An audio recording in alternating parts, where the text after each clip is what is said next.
Sometimes the world just needs a hero to help cut through all the noise. Well, now you have two.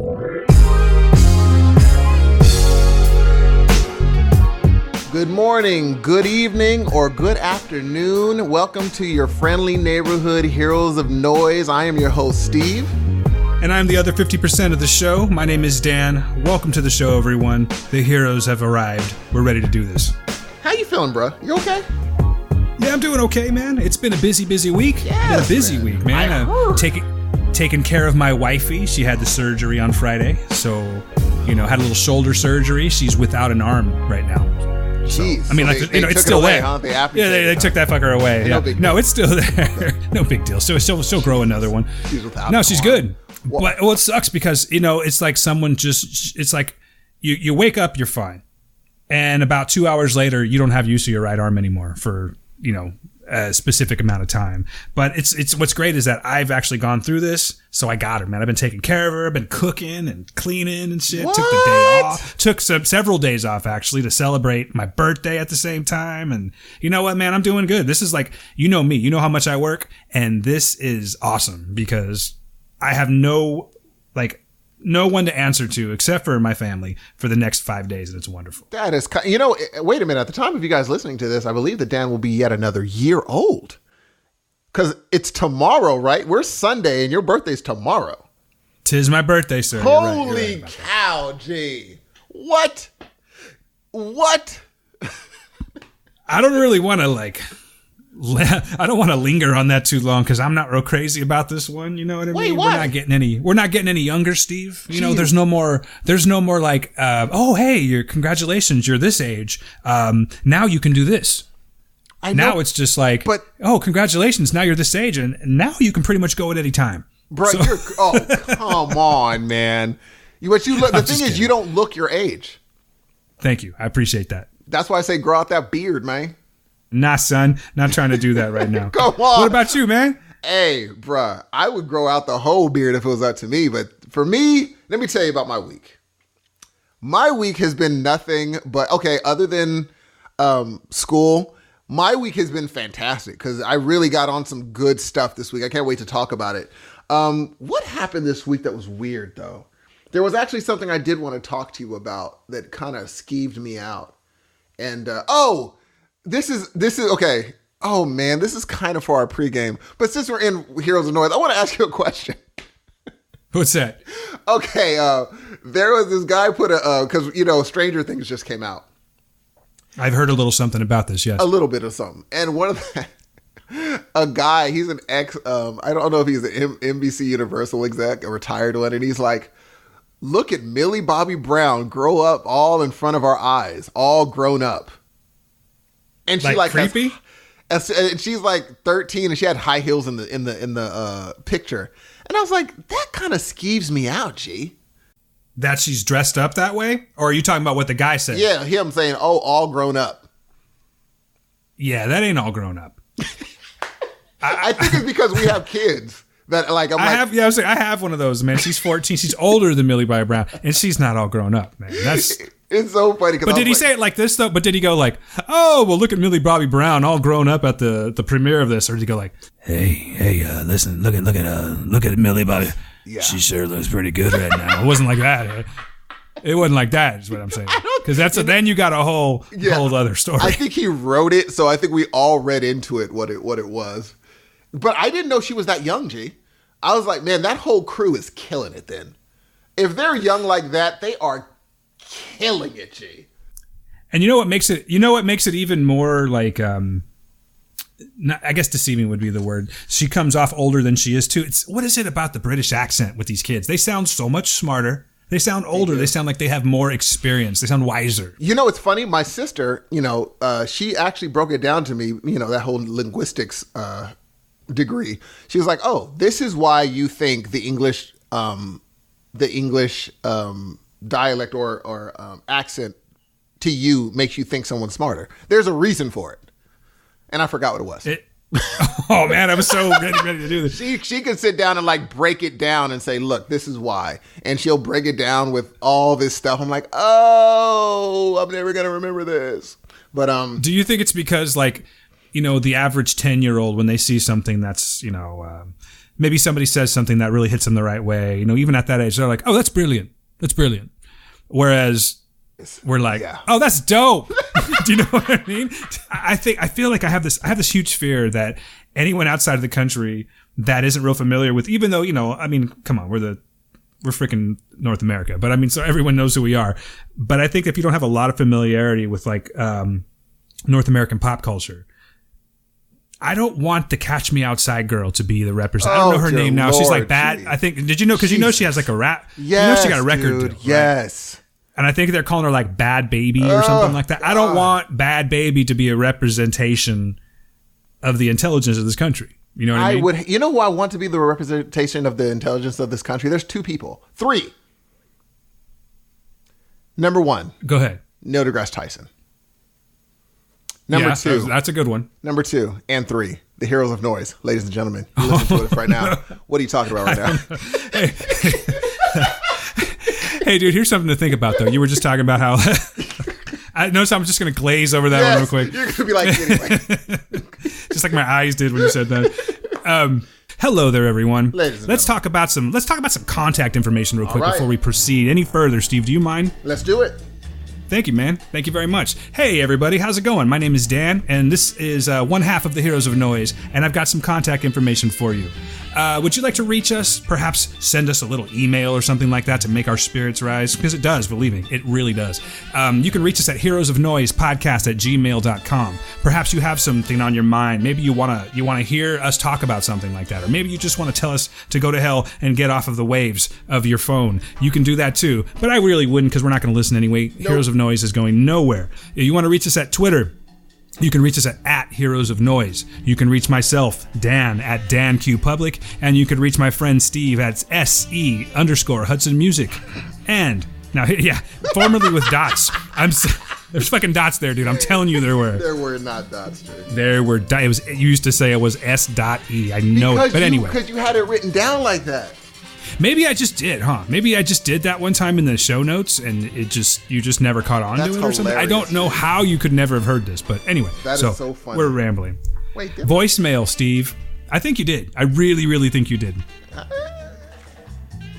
Because how would they find you? It was in the, you know what I need to do? Well, I can't now because you've changed it. Yeah, at least I think you've changed it. But here's what I think. They found us. They found me through you or through the Word podcast. I think you changed it. How would I change when you changed your I don't even know what it's called on Twitter, but it's not your actual profile. It's what you're called. You know what I'm talking about? Like that's when I think you changed it. But okay, and I think you did it inadvertently. Maybe. Or I'm 100% positive of this because I'm not a crazy person. Wow, 100%. 110% positive. That's fair. Don't mess with someone that's 110% positive. I will not. Thank you. And I'll thank you for not allowing me to do that and prove you wrong. So, because there's plenty of time for me or you to prove me wrong. Ladies and gentlemen, let's talk about voicemail real quick because I'm not done giving you all the contact info. Steve and I are all over the place today, but we're gonna lock it down in just about 5 minutes here. But voicemail, ladies and gentlemen, you can do that too. You can leave us a message and we'll play it on the show because we love to hear your lovely voices. We want to hear the people that are writing in what your voices sound like.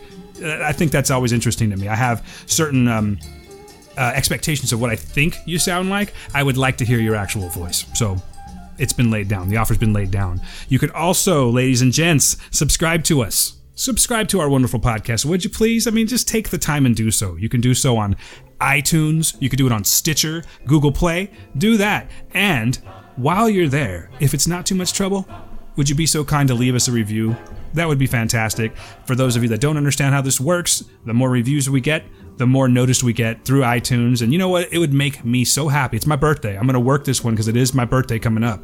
I would like to see at least one review because that's the closest that we're going to... Not the closest. What am I trying to say? I want to get closer to becoming on a new and noteworthy. Wouldn't that be dope, Steve, to have that? That would be amazing. On a new and noteworthy podcast. Amazing. But we need you folks to help us do that.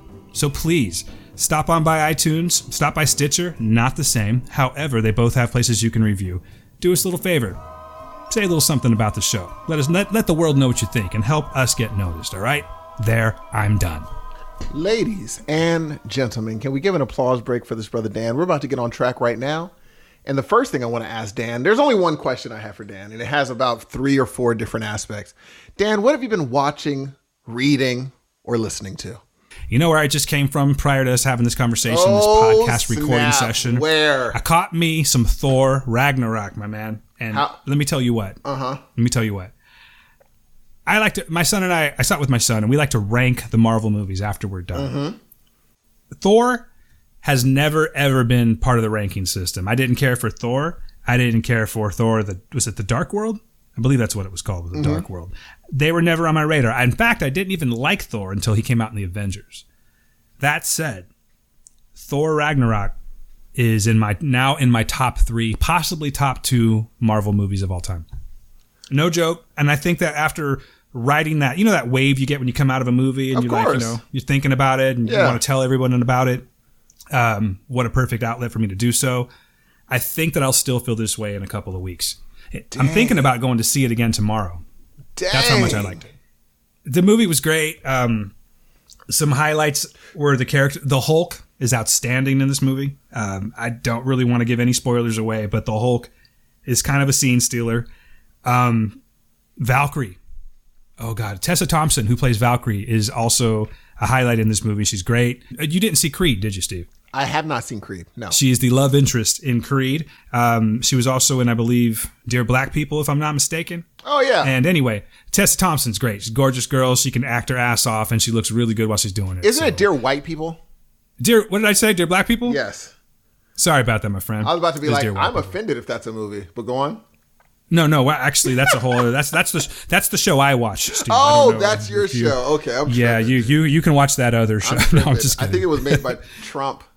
That's his everyday tweets. Dear black people, here's my insults for the day. Anyway, so in your opinion, if you say it's second, what is your first? I don't know what your first Marvel movie number 1 is. I'm going to give you my top 3 right now. Oh, I can't wait.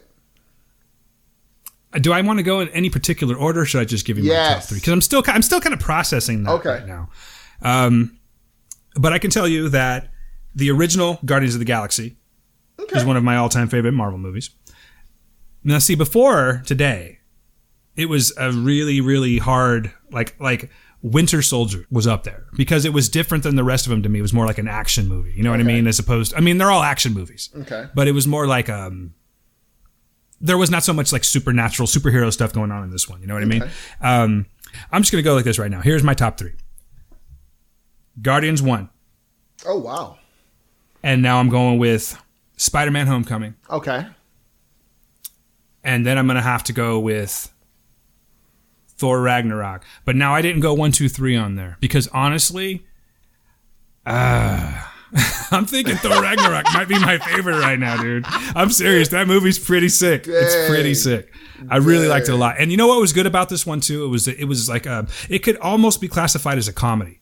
Like there was belly laughs going on in this movie. Dang. Very, very funny. Very entertaining all the way through. The acting was great. I've always had this thing for Cate Blanchett, by the way. I did not know this. I always had this crush on her, man. And this movie did not make that go away. I'll just say that. So she was great in it. Maybe not necessarily the best villain of all times, because my best villains would have. Let's talk about that for a second. Villains. Do you have any favorite villains? I would say my favorite. Okay, mind you, dude. In the Marvel universe, by the way. In the Marvel universe, it has to be because my favorite Marvel movie of all time is Blade. It still is. Really, Blade. Of all time? Easily, yeah. Yep. And this is before Marvel Studios took over too, right? Yeah. I don't know exactly when that. That's a good question, but I have to give it to Blade only because it was it was crazy for me. Like I'm like, oh my gosh, man. At that point, I hadn't seen a black superhero really, and so for him to come out and be acting a fool on cats, I was like, yo, this cat is legit. And Deacon Frost was legit. He wasn't no joke, man. Deacon Frost was dope. I'm going to have to go back and watch that one to be fair, so we could actually have a conversation about this, because I'll be honest with you, it's been over 10 years since I've seen Blade. I couldn't even tell you the plot. That's how long it's that been. Beginning shower scene when the blood starts coming out and then people start eating each other and all of a sudden you see Blade that, come on, like a person's like, please help. And he's crawling. And all of a sudden he runs into these black boots and he looks up. It's so dope. It's so dope, G. Tell you what, I'll go back and I'll watch it. We'll discuss. I'm not saying I'm going to debate you. Totally. I'm just saying we'll discuss. Totally understand. I think my favorite Marvel villain,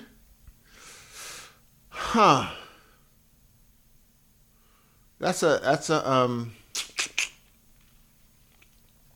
good question, dude. Because what did you think of the Vulture? Keaton? Yeah, I thought Keaton was pretty good. He was good. I think Vulture was menacing looking. He was good. Only he had the menacing feature, or the way he did his thing was like so human. He wasn't. I knew what his motivation was. There wasn't just like why is he doing this? They really set it up saying he's doing this for this reason. When you see certain things, you're like, oh, without this thing, he wouldn't be able to do that thing. He has no other thing he could do. So I don't want to ruin it for people, but I would say his motivations are the best. But do you have to have a good motivation in order to be a good villain? Or can you just be a villain and no one understands why? You know how people are just like, I want to destroy the world. And when they're like, but then what? There is no then what. I don't know. Yeah. Do you think I hadn't really thought about it. I haven't really gotten that far. Do you think that is the motivation part of a person being anything being a good villain? Do you have to have a good motivation, or can you separate the motivation and just say, regardless of his motivation, that is an awesome villain? Because if we're saying regardless of the motivation, I mean Ultron then. Now, see, I thought Ultron was weak. I thought he was. Well, he was probably my least favorite villain, to be honest with you. But the thing is, he can get into anything. What can't he do? His ability as a villain is unmatchable. He can get into the computers. He can just go into different I mean, what can't he do then? How do you stop him? I mean, they stopped him, but theoretically, he could just be unstoppable. Sure, and his whole technological advancements and how fast he could learn things and adapt and no, I get that. I'm talking about James Spader Ultron. Well, they kept on doing his mouth like Ultron. I don't know why they did that. Because when they did his mouth and his facial feature, I'm like, now I can. And that was when Blacklist was like big, and so everyone knew how James Spader's talked. And so when you saw him on the movie, you're like, oh man, that's like he's even doing his mouth like James Spader. And now that I'm thinking about it too, like I've given you my top 3. It's weird because I don't know if it's just because as time goes on, you've seen these certain movies so many times. Because it used to be one of my all-time, and it still is up there, is the original Iron Man. I loved that story. I love the introduction of Tony Stark and just how how Downey just completely owned the screen during that movie. But who was the villain? Was it Iron Man? Yeah, wasn't it what's his name? Obadiah Stane was his name. Yeah, I'm not impressed. That villain was not dope. I mean, Jeff Bridges was a decent villain for Iron Man. However, the big thing with Iron Man was, oh my gosh, we're getting an Iron Man movie. Remember the clip they put in Comic-Con when no one had seen anything? And so you see Iron Man doing all this stuff, and all of a sudden you see someone shoots a missile, he dodges it, and he shoots those things back at the tank, and it clips on and explodes. Everybody was like, oh my God, we're getting a real Iron Man. So I think it was that thing that was like, oh, this is about to be legit, I always thought that Iron Man's costume, his uniform, whatever you want to call it, his armor, was the dopest since I was a kid. I loved looking at the comic books of that. I never really followed Iron Man too much, but it was just, he just looked so awesome. Yes. That when it finally came to life, it was so dope. I love how they made a smart man a superhero. He has no other gift. His gift is smarts. Just like Bruce Wayne's gift is being a billionaire. However, one of them is actually something that, a person can you could aspire to be a billionaire, but you could also aspire to just be super duper smart. And that's what Tony Stark's gift was. He was super smart. His only superhero power is his wisdom, how smart he is. He's just smart. Whereas, it's just like Ben Affleck, or not Ben Affleck, but Bruce Wayne, his gift is that he's a billionaire. So he could buy anything he wants and use it to his advantage. Mind you, I would rather aspire to be a Tony Stark where it's just like, you don't have to be a billionaire, but if you're really, really, really smart, you can do the Tony Stark thing, which is why I love where it's like in the beginning of Iron Man, they took away all his money and put him in a cave. And he was still able to use his smarts to do something awesome in that cave. So they just didn't give him, well, he's a rich guy with a bunch and he's smart, so of course he can. No. He used what he had and then flew out of the freaking cave, or got away out of the cave and flew away. That's pretty dope, G. I don't think you're giving Bruce Wayne enough credit. What else does he have? I'm going to go ahead and say that. Well, you said he's just a rich guy, and that's how he's doing this here. But what about all of his training with the League of Shadows? Okay, dude, here's what I'm going to ask you. If you put him into a cave like Iron Man, is he getting out? And how? You know, that's the thing, is that he's got Alfred. Thank you. That means you need to be rich enough to hire not only a butler, but a butler that's fairly smart and able to do these things. I think that Tony Stark completely wins on the intelligence scale for sure. And that's a big one. But if you got these two guys drunk at a bar and shit went down, I'm thinking Bruce is going to take him. Not a chance. Not a chance. Tony Stark he can literally summon his suit. We're not talking about suits. We're talking about Tony Stark and Bruce Wayne are in a bar talking smack to each other, and it goes down in the parking lot. But that's not a fair fight, though. The thing is, Bruce Wayne has been honing that thing that he can only hone. You know what I'm saying? That's what he has to do. He has to hone his fighting ability. Whereas he's like, I agree with you that it's not a fair fight. That's what I'm saying. But but that's his fighting ability that he's been honing. Whereas Tony Stark is like, my honing gift is being able to summon this machine on demand. So now let's go. That's my gift. Your gift is you had to learn how to fight. I'm so smart I didn't have to. My machine fights for me. Then we get Batman versus Iron Man. Who wins? Oh, it's not... Okay, there's two different things. Number one, does Batman know he's fighting Iron Man? Sure. Then he wins. Why? Because he'll be prepared? Bingo. If he doesn't know, Iron Man beats him. Because he doesn't know what's going to be coming at him. Bingo. And the thing is, we don't know what Iron Man has in that. We don't know everything that suit can do. Iron Man's suit learned Captain America's fighting skill. That means he could learn Batman's fighting style. All right, you got a point. Let's get back to what we were talking about before, Steve. What else have you been watching? We went adrift there. Yes. What else have you been watching? Oh, last night I watched something that was on recommendation from a couple of people. There's a coworker by the name of Mary that wanted me to watch something, and it was also suggested by our good friend Pat Houlihan. Okay. That we watch this movie entitled Your Name. Mm-hmm. Steve, have you heard of this movie? I have not heard of this movie. Tell me something about it. All right, Steve, I'd be happy to tell you about it. Your Name came out in 2016 in Japan. It was Japan's highest grossing movie of the year. Thing is about this movie, it was, let me see, I believe it was called Kimi no Nawa would be the original title of it. But, you know, us Americans, we don't know how to say that stuff that well. We butcher it, so we call it Your Name. And what this movie is about, it's actually an animated movie. It involves two teenagers, one by the name of Mitsuha and the other one by the name of Taki. At first, it starts off what I was thinking it was just going to be one of those switched bodies movies. Yeah. You know, you wake up, suddenly you're a girl, now you got yourself a willy, and all hell breaks loose and wackiness ensues. I was thinking that's what it was, but this is not what it is, Steve. This movie's about two teenagers, and it doesn't even really matter that they're teenagers, but I'm throwing it out there because they are. They wake up in each other's bodies, and they think they're dreaming. But this happens over and over and over again until they finally start finding out that this is in fact really happening. And they start to leave each other messages, maybe writing on someone's body, you know, so they could see it the next day, or writing a texting into a phone, or writing into a journal or something like that. And they start to put it all together. They go on this, they want to find each other is what it is. They want to try and find each other. And it turns out that there's not only distance between them, but there's actually time in between them, and I'll leave it at that. Interesting. Let me just tell you what, dude. I'm not an anime guy, okay? There's a few anime movies I like. I was very big. I liked Death Note. Going back in the day, I liked Ninja Scroll. But you know, Ghost in the Shell. But that's kind of it. Like, I really don't have a lot of anime experience here, so I'm not going to sit there and talk about this is out of all the anime movies, this is the best one I've seen. But what I will tell you is that it is the most beautiful anime movie that I've ever seen. I'm talking about the animation itself. This movie was awesome just to look at. You could turn it down and just watch it, and it's a beautiful movie. But the story itself is great. It was a captivating movie. I really liked it a lot, and I actually want to watch it again just to kind of pick up some of the things that I missed on.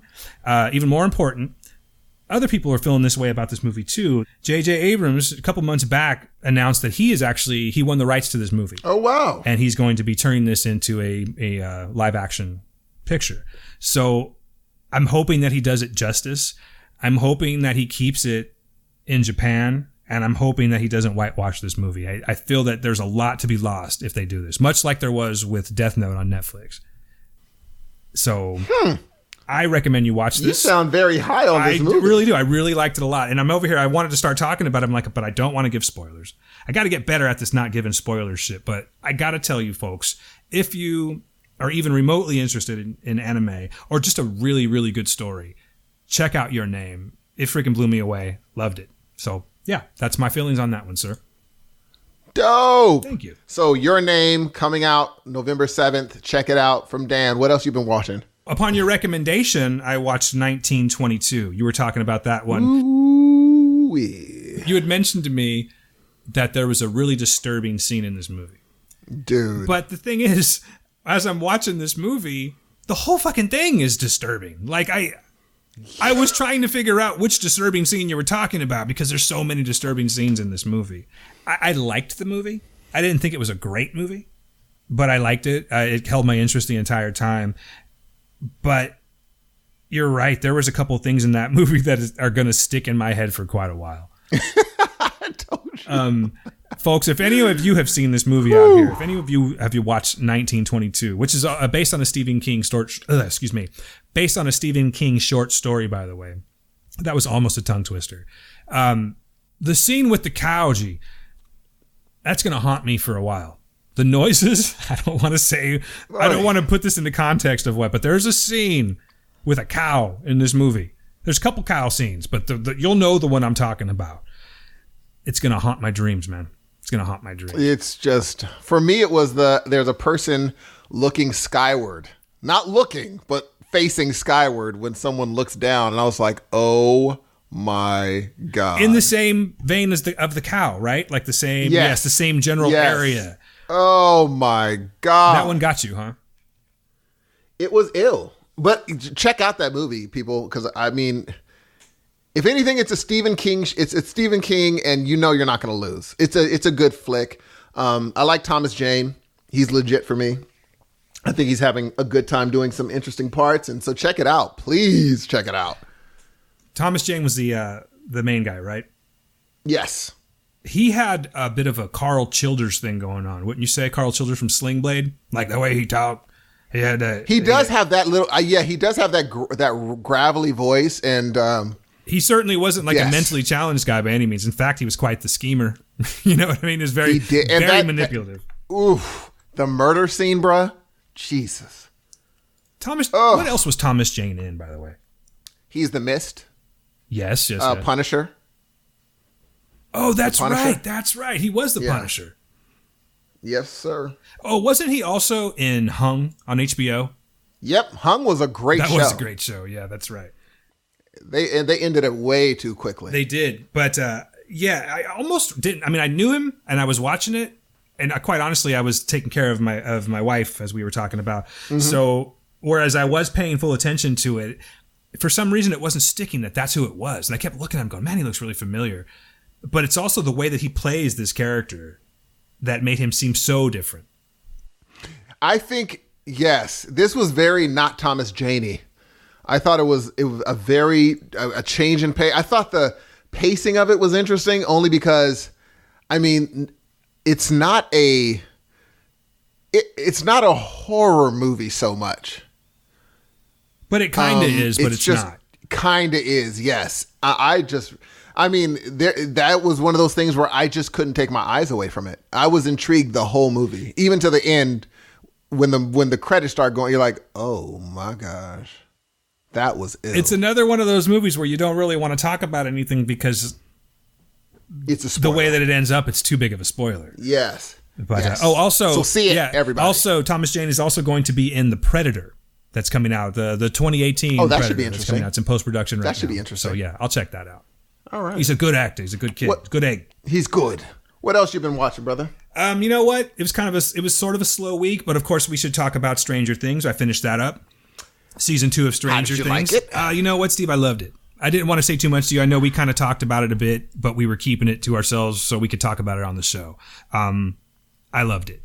I think that it, as you'd mentioned last time, you'd put it in such a perfect way that I thought I had to bring it back up. But, you know, there is that whole lightning in a bottle theory that you brought up about how can you capture it again? You know what I mean? And if you were going to ask me, tell you what, Steve, ask me, which season of Stranger Things do you think I like better? Go ahead and ask me, Steve. Go ahead. What season of Stranger Things, Dan, do you like better? That's a great question, Steve. And let me think about that for a second. I wasn't expecting that. Let's see. I'm so on the spot right now. I'm going to have to go with Stranger Things 1. Just the regular Stranger Things. Because you know what? You just... Totally fair. Because, as we talked about, it definitely came out of nowhere. And it did spark nostalgia. And I think that nostalgia is a huge thing that right now, you know... It's nostalgia is getting to be a character in a movie, much like how it was where all of a sudden, but like, you know how we went through the whole zombie phase for a while, and then it was the vampire phase. They tried to do a werewolf phase, but for some reason it's just never quite popped the way that it should, and I totally think that it should, and we'll get there one of these days. I think that the main character in a lot of movies now isn't so much the characters as much as it is nostalgia. Mm-hmm. You know what I mean? Like It, for instance. Yes. There's a show that's coming out that Seth Rogen's doing called Future Man. And that's got we'll talk about that another time, but there's a lot of nostalgic things going on in that one too. What was the other one that I wanted to say? That's why I jumped, because I didn't want to forget. I'm partially through the book. Well, even Red Oaks on Amazon Prime, it's based in the 80s, around the 80s, where it's just like, the songs you hear, you're like, oh, I love that song. There's a book by Ernest Cline called Ready Player One. Have you heard of this? I heard about that book, and it's going to be turned into a movie. I liked it. On the cover, it says that it's Willy Wonka meets the Matrix, which I don't really get that at all. Wow. No, it's not. Don't take that. Don't listen to that at all. But it was a good book. It was very entertaining. I'm saying it was, and I'm actually not all the way through it yet, but I've been entertained by this book. I liked it, but if you look at the preview for the Spielberg version that's going to be coming out next year, nostalgia galore. You can just sit there and count Easter eggs left and right in that movie. So I think that that's just a new thing. Everything's going to be nostalgia right now, you know. But getting back to Stranger Things, they were able to make that happen twice. Their soundtrack is amazing. I love the soundtrack in that way, and sometimes that's all you need to get put back into a place, you know. I liked the characters, not all of the characters. I thought that there was one in particular that didn't need to be there, although she did end up serving a purpose, referring to the character of Max. I wasn't really a big fan of her at all. But it was good to be back with the kids. You know, it was good to see Will a little bit more. And then speaking of nostalgia, we got Brother Bob, Sean Astin, in it, who that was so wild, man. You know what, man? That was very surprising. I really like Sean Astin. I'm not a Lord of the Rings guy, but I loved him as Samwise. You know, let's go way back to Goonies. I just think that there's something very, very likable about him. And when I saw him at first, I almost forgot that it was there. And I was like, oh, this guy? And I don't even know why I took that initial reaction with him when I first saw him. But I really think that Sean Astin was probably the MVP of this whole entire run of season 2. That's interesting. Yeah, I loved his character. And, well, I don't want to say too much about that for those that hasn't seen it yet, but I really liked his character a lot. What did you think? I did like it. I liked the second season. I thought started off a bit slow for me.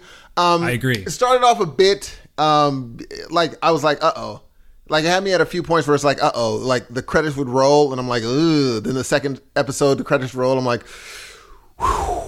And I think things started really ticking up once a certain creature is revealed. That's when things start kind of getting back into let's have fun again, or, you know, let's get back into our groove. They found their groove right around the point where a certain creature is revealed to have been captured. And then it's fun. I love how Steve turns out to be a really cool guy. From last season, you would never expect that. Steve turned out to be really cool. He did have a bit of a comeuppance in this one. You're right. There's a connection with him and somebody that it's just like, wow. Yeah, an unexpected bond. I wouldn't have expected that to happen. Yeah. Yes, I really, really enjoyed it. I thought there was going to be a point where the unexpected bond kind of, he says something mean, and so then they have to reconnect. You know how they do that. He goes off on them, and they're like, oh, I'm sorry, I shouldn't have said. I thought they were going to do that thing, and they just didn't. They bonded, the end. And I was like, I really like how that happened. They both had amazing hair. They did have amazing hair towards the end, right? I like how there's a point, this is getting into the weeds, but I like a signal they sent. There's a point where Steve was really into a certain person. The person wasn't into him. And he immediately was like, okay, it's okay. I love that. Where he didn't try to, I'm going to win her back and I'm going to make her. No. He didn't become stalkery or anything like that. Yeah, he just was like, all right, cool. You know, and they tied it into a certain thing where he kept on telling his friend that he bonded with, he told him a certain quote over and over again as far as women are concerned. And so he was faking it himself. And it was just, everyone that's watched it knows what I'm talking about. He had to make himself take his own advice, you know, put on the brave face. Millie Bobby Brown she was good as normal. I loved the way her and Stephen Harper had a really cool relationship going on. It was really fun. They never drifted into the point where you're not buying it. I bought it the whole way through. Again, the Mad Max character was a little bit, I don't know if they were saying, look, we're going to put Millie Bobby Brown in a tangential side plot. And so we have to have someone that's kind of like her, but not at all, into the crew of boys. So let's just pick this girl and put her in there. Maybe that's what they thought. It didn't really work for me because I kind of thought, you know what? Because here's when I knew that it wasn't working for me. When 11 showed up and there's a point where 11 showed up at a gymnasium and I got really excited. And when nothing happened, I was like, oh, we're stuck with her, I guess. Right. You know what I'm saying? I guess this is what it's going to be. That's when I realized, oh, I really wanted to see 11 in the crew. Things did end up, whatever. I don't want to ruin it for anybody, but it did end up kind of solving that problem for me. But even still, I would have rather her been there. But again, I think that for a lightning in a bottle, they duplicated it as best as anyone could. There's no one that could have done it as good as this, in my opinion. I think they did as well as they could. You can't be expected to duplicate lightning in a bottle. That's just not something that you can do twice. Not many people. There have been certain directors that have been able to do it. You know, when we look at the Terminator, that's not a normal thing. That's not something you're normally able to do. Alien, you can't normally do that. So when we're talking about, you can count them on your fingers how many times someone has been able to duplicate lightning in the bottle, and the fact that they got so close, I gotta give those brothers props. You know, I gotta give them props for being able to even, a lot of people would have just said, let's go into movies. Let's not even do this again, because you're kind of risking terrible disappointment. And the fact that they said, no, let's try to tackle this thing again and do it just as good. I have to give them props for even trying to do it. You know what I'm saying? So the Duffer Brothers aren't, like, you would expect them to be older. I was thinking they were a little closer to our age, but they're younger than us. So they really didn't even have that 80s experience. Do you know what I mean? Well, yeah, that's true. But they were able to capture it very well. How old are they? I'm thinking that they're in their 30s. Mid, not like young 30s. So they're 34, 35. So they were in the 80s. They remember that. I think a lot of their stronger influences would have come from the 90s. Maybe, I mean, that's just me, you know what I mean? But just thinking, because... But my sister is the same age, and she loved the 80s. The only thing they're pulling from the 80s is the font, the actual style of the words in the beginning of Stranger Things. They're pulling the hairstyle. They're pulling some of the lingo. The music. Everything else is not... The music that's a cakewalk. You just look at what's popular back then. They're not really doing... They're doing the 80s thing... But they're doing the obvious 80s thing. It's not like they're actually they did nothing to the point where they had to be alive for that. Then why did it work so well for them and not for others that try to capture that? Because it's the story. That's it. I mean, it's got to be, it's right? It's the story. But that's all it is. The story is, and mind you, it was also lightning in a bottle. No one knew that they were looking for kids to be this cool. And look, and it worked for it too. Now, one thing that they did, and I don't know if they meant to do it, they didn't rely so much on the dialogue, the cool dialogue the kids have between each other so much this time around. And I don't know if they meant to, because if they would have relied heavily on the dialogue that the kids had between each other, it would have totally hamstrung them. Because of how good Stephen King's It recent movie, their dialogue was so good that it's hard to do that now. But they didn't rely on that. They relied on the story, which was so smart. You know what I'm saying? There's actually one part where someone's actually looking for a certain thing in a junkyard, and out of nowhere, a twist happens that I did not see happening. And I was like, oh, snap. It had nothing to do with the dialogue. It's just like, no. What they did was, which was really cool, they took it full horror. They said, no, we're not going to be cute about this anymore. They took it full horror movie now. There's a part where when people get attacked by what they get attacked by, it's not cute anymore. It's, no, we're going all the way. And I think that was a smart move. As the kids get older and as these creatures get more vicious, yeah, that's going to happen. One thing I did not like, and I won't ruin it, is I don't like movies that were just like, say there's a zombie. I shoot it. At the end of the movie, the zombie opens his eyes. Aha! I don't like that. I'm like, well then, yeah, that's what you're just, all you're going to do is, but he's alive. I'm like, but wait, what? Then what was the point of all that then? Gotcha. No, he's still here. I'm like, okay. Whereas if you, I've seen some movies where, like, say the zombie, like hypothetically, the zombie's not alive. He did kill all the zombies. However, at the end of the movie, you see somebody crazily driving a truck and they knock over some radioactive goo and it pours into a river. And then the movie goes off. You're like, oh, I get why now this thing might continue now. Not one of those things where, but he missed. I'm like, come on, man.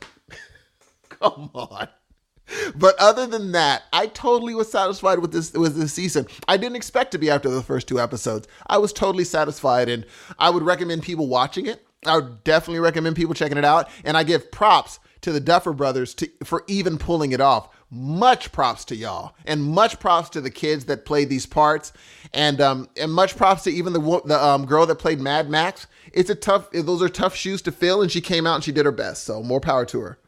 That's what I wanted to go back over for a second here, because I said I didn't necessarily care for Mad Max, but I think that it has a lot to do with the situation. I mean, this girl came in to, I'm not sure, again, you don't want to give too much away here, but for the sake of this, to fill a void. A big one. We had a certain a huge one. And we had a certain dynamic that was going on with the original cast in the first season. Millie Bobby Brown being, kind of the focus of all of that outside of Will, but Will wasn't even in it for that much. You know what I mean? Exactly. That's the thing. Now Will's in it all the time. It's still revolving around Will, and it's, you still have 11 in it almost every episode. I believe she was in almost every. Yeah, she was in every episode. Yeah. But but there's a huge void there that I don't want to really give up. My point being is that they had to put her in. They had to put this girl that plays Max in to fill that. Mm-hmm. That's not an easy thing to do. They needed to put her there for the dynamic of that group of people.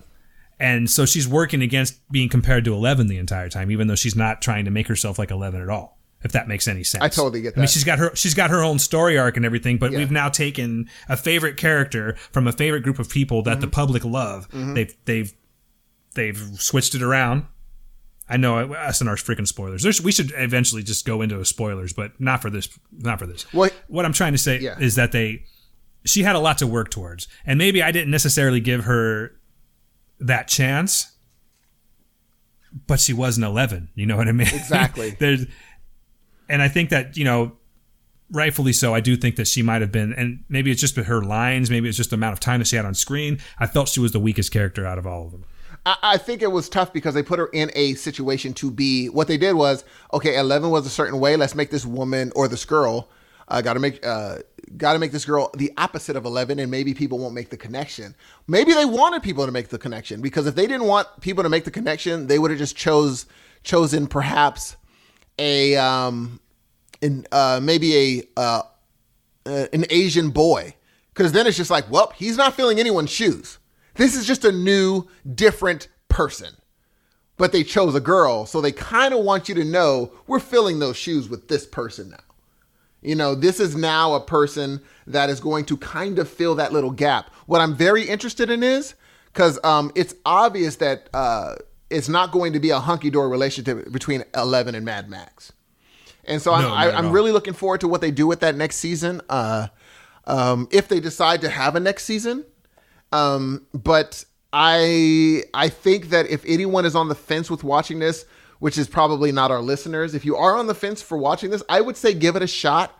Watch the whole season. There's only, 9 episodes? 10 episodes? 9, I think. But watch the whole season, and then don't skip any. Just go through it and see for yourself what you think of it, because it does become, it's an easy watch. There's nothing that you're going to be like, oh crap, I must have missed that. No, it's an easy watch. You can just sit back, chill, and watch it. And I think that you will be happy that you did, in my opinion, because I went into it thinking that it wasn't going to be that great, or expecting it to be like, oh, I don't know if they're going to be able to duplicate this. And I was happy. I'm happy with what they did. So I'm eager to hear what exactly the listeners think about this show, and if maybe my expectations made me like it more. I especially want to hear about listeners who actually were terribly looking forward to this, like could not wait. How did you guys come out of ladies and gentlemen, how did you come out of this show thinking? Did you say it met your expectations? Or would you say I shouldn't have gone in so pumped? Please let us know. Hey, man, sticking to the Stranger Things topic for a little bit here, I want to talk about the dynamics of characters and, versus first season versus this season. Mm-hmm. So in the first season for me, it was all about Mike and 11. Mike being played by Finn Wolfhard, who's I love this kid. Yeah. Do you like Finn? I think this kid's going to be great. I also think Millie Bobby Brown's going to be great too. We'll see what happens. But for now, they're popping big time, and they're great characters. I love that dynamic between Mike and 11. That's pretty much what it was all about. So this season, who do you think had the strongest dynamic? Out of a group of people, or 2 characters or 3 characters, whatever. Who do you think had the strongest dynamic? Are you asking who had the strong... Who did you feel for the most? Like what hit your heart the best? Oh, the little brother. It's not even close. You talking about Will? Yes. It's not even close. That's who I felt for the most. He was trapped in a body, and I especially felt for him when there's a part where someone's doing Morse code, which means, oh no, that means somewhere that just broke my heart. So Will was the person I felt for the most, no question. And this kid's been through hell. He literally was the shining star for me in this season. His acting chops, I bought it. There's times where he was screaming, and I bought it totally. So I think he is the shining star in this season. Everyone else just reprised their role. This kid just came out of nowhere and just did a beast of a job, and that's a really good point. I mean, he didn't have much to do last season. Nothing. He was always in the upside down. Everyone just reprised and said, this times this and equals next season. This dude, I don't know. They literally said, oh yeah, the thing you did last season, yeah, we're going to have to ramp you up about 140%. Because you're going to be doing nothing like what you did last season. He was the one that changed the most. Everyone else just reprised their role. Luke is kind of softened up a little bit. Luke is, because now they're a little bit older. They're in the 8th grade now, and Luke is getting some feelings now. You know what I mean? He did. I loved his sister. He wasn't quite his so little angry. Sister was a star. His little sister was hilarious. She was a star, she was great. Man. They're going to do more with her next season. Obviously, they found something where they want to expand on her character. She was hilarious. She's so good. But yeah, though he was a star. I mean, Will just dominated. Everyone else was like a fallout from him. He dominated. For me, I think that the dynamic this season that I really liked the most was actually between Eleven and Jim Hopper. Really? You know, I really liked how they played off of each other. There were some scenes where Eleven is not happy with him. Mm-hmm. You know, and they're trying to establish. I mean, he's essentially taken on. I don't think this is really spoilers, but he's sort of taken on a father figure type role for her, and him just trying to be that person when he's got so much to deal with, and how he's worried about her. And again, you can't really go into too much of it because that's a huge part of it. I really like that whole setup and where it went and how it ended up in the end. And I like that a lot. It was very, very touching to me at the end when that little special thing happened with Hopper and Eleven. That's cool. Well, for me, it would be those two if they were together more. They were only together a few episodes, and the rest of the time she was with home folks. I thought that was a point. Those episodes could have just not existed. Yes, I was going to talk about episode 7. I don't know why they did it. We were talking about beforehand how there's quite a few tropes in this season. And I have to go back and actually watch that. But this one seemed very trope heavy for me. And I feel like they weren't done unintentionally. There's a point between Jonathan and Nancy. You know, their story plays out a little bit more in this one here. And there's a scene that you've seen 100,000 times in movies, in romance movies. Yeah. You know, little resistance there and giving into something. Also, and folks, if you've seen this, you know what I'm talking about. But you've seen that scene 1,000 times. Mm-hmm. There was a scene where, getting back to episode 7, where they're kind of toughening up Millie, or at least making her look toughening up. They're making Eleven look a little bit tougher. And they go into like a bit of a montage. And then there's a scene where the same scene where they're like walking around a corner in slow motion because they all look tough now. You've seen that before. And I was watching it the first time and I'm thinking to myself, well, this is pretty cheesy. Like, this is what I'm not liking about this season, is that they're using a lot of cliches. But then I started thinking about it, and a lot of these cliches are from 80s movies. So I'm thinking that was a Duffer Brothers nod to the 80s again. So for some reason, I've forgiven those, and I wouldn't normally do that with movies. Do you know what I'm saying? Yeah. When I see something that's done over and over again, I'm like, oh God, this one again. For some reason it worked, but it was very noticeable. I think you're giving them the benefit of the doubt. I'm not going to assume they meant to do it. I think it was just You don't think so? Nah, I think it was just a trope that people fall into. That's it. I think it was just a trope that people just fall into. And maybe so. It wasn't bad. I mean, I think every show has them. I just think that they just fell into one. That's it, in my opinion. Now, if you're giving them the benefit of, no, they're so good that they meant to do that, I totally get it. I just don't know if I'm going to give them that. I think it was just trope head. What they were doing was I wouldn't be surprised if like Katrina in the Waves, Walking on Sunshine comes on, and it's that montage where you know what, I'm gonna get you. We're gonna do a makeover on you. And then Walking on Sunshine comes on, and it's like the character comes out and they're wearing like maybe they got on some big sunglasses and a wacky outfit, and the person watches like, nah. So then they go back in, and they come back out again. They're wearing a bathing suit, maybe some different sunglasses and a big hat. Nah. And then they finally, you know what I'm saying? They finally come out. It's like, yeah, that's the one. Yes. I wouldn't have been surprised if that scene would have shown That's up. the but thing. Again, if that happened, I would know they meant to. The particular cliches, tropes, whatever, what have you, that they use, to me, I've seen more so in 80s movies than I've seen in other movies. That's fair. And that's why I'm saying that. I think that's what... That's totally fair. I feel like the Duffer Brothers nodded to that, but that's just my opinion. Okay. What do y'all think? Let us know. Let the heroes know what you think. Heroes of Noise podcast at gmail.com. Yay! What else you been watching? Actually, that's pretty much outside of watching, this. Well, no, again, the Orville. I always watch the Orville, but it's been a busy week for me because my wife had surgery. So I've been rearranging my schedule. My normal watching habits for the week were all sort of put off because I was doing double shifts and whatnot throughout the week to make this time off work well for me. So this week, not a lot of watching, but actually I reread something, so I thought that we could talk about it. I reread God Country. Because it's a very short read, and I want to know what you think about that. But there's one other thing that I saw that I wanted to know what you thought, and maybe you've seen this trailer. I just saw this. I heard about this movie, but I saw the trailer today opened up for Thor, and it's called Downsizing. I saw that. Starring Kristen Wiig and Matt Damon. Uh-huh. I don't know what it is about that one. I kind of think that one held my interest a little bit. I think that could be pretty funny. I don't think it's going to be a game changer, but have you thought of that? Have you seen that movie at all, or that trailer? If I'm not mistaken, I think George Clooney directed it. Yes, I believe right? George Clooney. If my memory is not crazy, I think George Clooney directed Downsize. Interesting. How does that make you feel about that? I mean, are you a Clooney fan? I love Clooney, but I don't. From that movie, I think I'll wait. I'll probably wait to DVD it.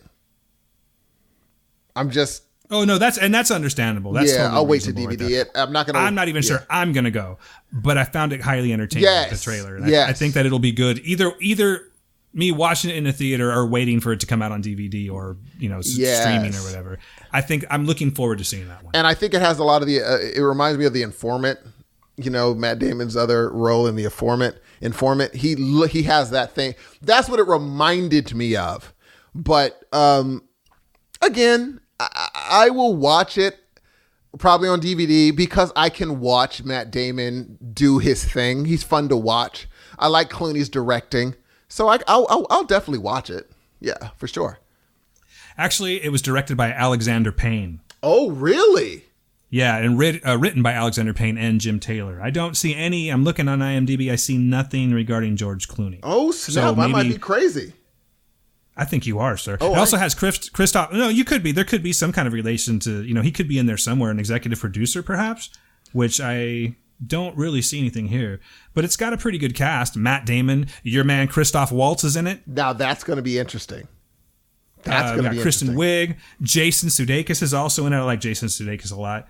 I won't. I'll probably rent it for sure. Because I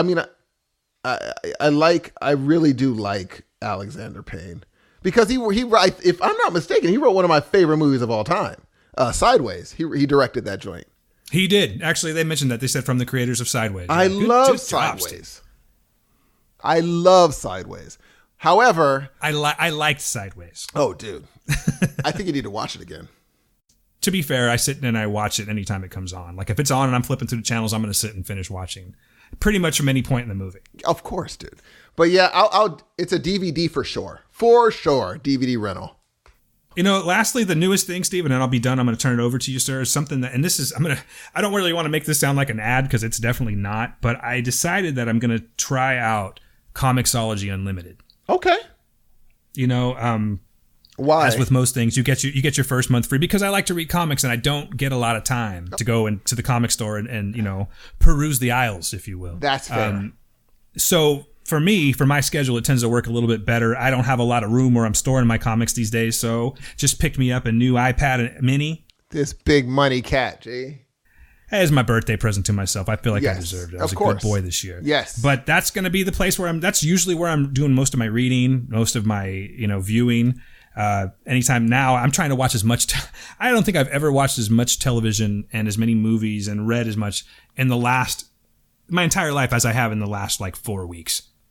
Wow. For the purposes of this show. That's dope. I mean, seriously. Yeah, I love it, but I'm like, my brain is trying to process all this, wow, that's a whole lot of information because, Word fans, if you're out there, that was consuming me for the last from June to September. It was nothing but Preacher for the most part. I lived it, breathed it, smelled it, everything. So it's nice to really just open up the gates and see what comes in. So I'm checking it out, man.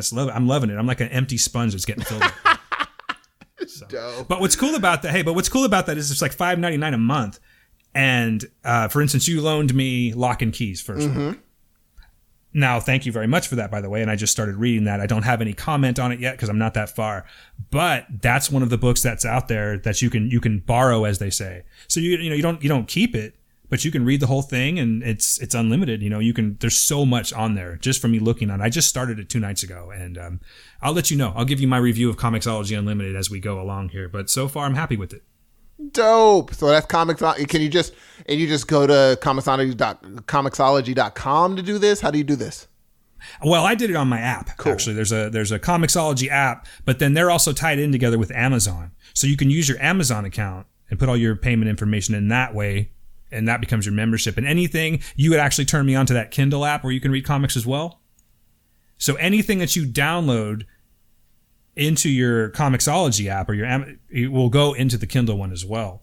It's all kind of tied together that way. But so far, so good, man. I was looking at I actually compared the graphic novel that you loaned me of Lock and Key, and I just downloaded the sample just to see how it would look on there. It pops a lot better. It's just prettier. You know what I mean? I know that some people like to have the physical comic in their hand, but for me, this is working perfectly. And I will let you know my full review as time goes on. Me, I'll give you three things. Number one, I watched on Netflix. There's a movie by Ben Stiller called While We're Young, and it was a fun movie. It's with Ben Stiller, Naomi Watts, and Adam Driver. It's an interesting story about Ben Stiller's an up and coming documentary film director who finds this young protege, and the protege really wants to be like him, it seems. And Ben Stiller, in a way, with his wife is Naomi Watts, and they've been married for a while, and this new couple, Adam Driver and Amanda Seyfried, they kind of have this really cool, on the spur of the moment groove thing, and Ben Stiller and Naomi Watts kind of miss that. They kind of want to be young and cool again. So it's their story about how they're trying to navigate being young and cool and making a documentary and this person trying to be like them, that whole thing. But it takes an interestingly dark turn later on. So I liked it. I'm sure a lot of people probably have seen this, but if you haven't seen While We're Young, check it out. It's a very interesting film. If you like Ben Stiller, you'll love this. If you like Adam Driver, you'll love this. If you like Naomi Watts, she doesn't have a big part, but her part that she does have is very good. We always obviously love to see Mr. What was his name? Charles Grodin. Because I remember him from like Beethoven. So it's fun to see him back in action. So check it out if you have a chance. So that's While We're Young on Netflix. It's free if you have Netflix. So check it out. It's a cool, quick watch. You could turn off your brain for a bit, but boy, does it get dark. So check it out. Hey, Steve. Yeah. You were just talking about Adam Driver and Ben Stiller being in that, right? You said Adam Driver's in that as well. They're also, I just saw them, and I didn't really pay that much attention to them. I'm actually going to go back and watch that. There's something that just came out on Netflix starring Adam Sandler. It's got Ben Stiller. It's got Adam Driver as well. I believe it's the Meyerowitz stories. Yes. Meyerowitz stories, I believe it's. I'm about an hour in on that. Yeah, I'm about an hour in. Dustin Hoffman, right? Dustin Hoffman's in it. So is it worth my time? Should I go back and watch it? Do you like it? It really depends, dude. You have to like that style of directing. Yes, I know what you're talking about, and yes, I do. Yeah. Okay, well then you'll love it. Yeah, so it's worth my time then. Yes, totally. For me, that whole, it takes me a while to get used to that whole thing, because a lot of people like the slow, quirky thing, and I'm kind of slow, quirkied out. But While We're Young does that. They do that slow, quirky thing, but I could only stomach it for a while, man. A lot of dialogue. Well, not even that. It's the how do I even say it? It's the independent film aspect, that little thing that they do. And if you like that, then you'll love it for sure. Then I'm going to check it out. It's over. It's settled. Other than my normal Flash, obviously I'm going to watch The Good Doctor I picked up. I like it. I watched, and I'm just flying through them. I watched, I'm back up on Supernatural, all that kind of stuff. But I did read something that I wanted to discuss with you. God Country. Yes, we were just talking about God Country. Please. What say you?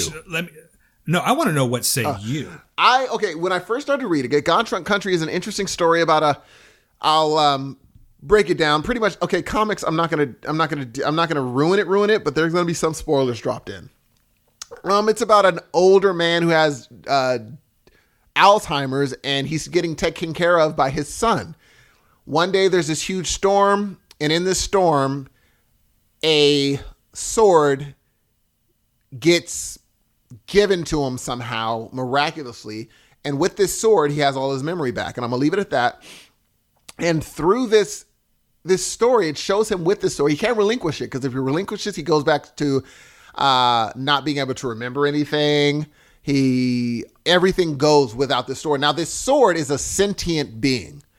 It's pretty much, he's every sword, he said he's every blade that's ever fought in every war. And like at the very moment when he's talking, he says, I'm fighting battles as we talk right now. And I feel the fear. I feel the fear of every person holding these blades. I understand that they're scared, but they don't understand that once I'm there, they're going to do just fine. That whole thing. And the sword, if I may, the sword's name is Valofax. Yes. And it's about, there's gods looking for this sword. And it's about these gods coming down, trying to take the sword from this man who will not give it up. Why? Because, it's not just because he feels like he has to keep it because he's I like the sword. He just understands that if he gives this away, he's also giving away his family pretty much. He won't remember them. Because when he gets this sword, it's as if it's like brand spanking new life now.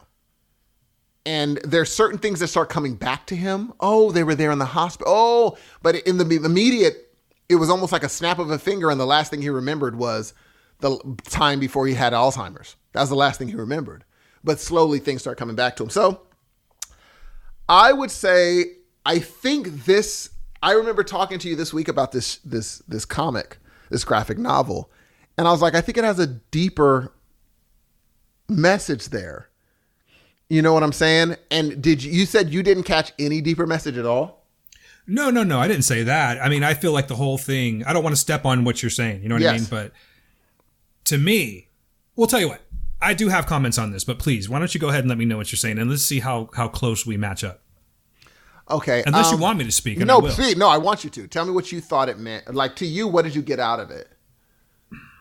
To me, the whole thing just comes to family. Mm-hmm. I mean, it is very, very family based. Holding on to family is really what it's all about for me, and holding on to what makes you whole, which equates to family. It seems to me like, do you happen to know right offhand the author's name? It's just not coming to me, but the author of the book. Uh-huh. I wonder if he's had some significant loss in his life. That's a good question. I wonder if Alzheimer's has affected his life in some way. You know what I mean? Because that was the first thing I thought is, did he lose somebody? And this is who he's writing it for. Did he lose his father? Did he lose his grandfather? And this is like a catharsis for him. Do you know what I mean? Yes. Writing this book. But it's definitely it was Emmett Quinlan, I believe is the name of the man that has Alzheimer's. Yes. And he's the one that goes off on this adventure. Emmett's struggle is that it's almost like you said, it's like as if he was living, he hit pause, something hit pause, and 10 years go by, he now has a granddaughter. And he wants to be with his granddaughter. Yeah. He wants to get the relationship back with his son and his daughter-in-law. So again, he's holding on to family. Yes. He had a significant loss in his life where he spoilers, he loses his wife. Mm-hmm. And at one point in time, he meets up with her again. Let's just say that. Mm-hmm. Again, holding on to things. He does not want to. His family's what made him, is what I think. And it's like he's suddenly giving it all back. But he's got this huge choice to make. Do I just walk away from it and everything goes back to normal and these people continue to live their lives the way that they have been? Mm-hmm. Or do I hold on to Valofax, which is, by the way, is like this huge 12-foot. It's 12 foot long, this sword. Do I hold on to Valofax and just see what happens? Do I fight whatever comes at me? Do I possibly lose out anyway? Oh yeah. But I'm going to do it. But I'm going to do it for the sake of my family, because I think that now that me and Quinlan, I think that I would much rather have this and have all my family intact and happy again, not suffering from what I put them through. I would fight for all of that to keep my family the way it is. I just kept thinking family, family, family. The entire time that I read this book, I just kept getting the feeling that the author lost somebody. Interesting. And this was his way of dealing with it. Yeah, that's how I took it. And I found the story. I don't know about you. I've lost some people in my family. I'm not going to make it all sad or anything like that, but I've lost people recently over the last 5 years that I would do anything to have back again. Mm-hmm. So I don't know. It kind of hit me that way. I think that's why I like this book so much, is because it had to deal with loss and what he would do to get it back. That's really cool. So okay. See, you're going to be like, yeah, well, okay, Dan, here's where I tell you I thought it sucked. No.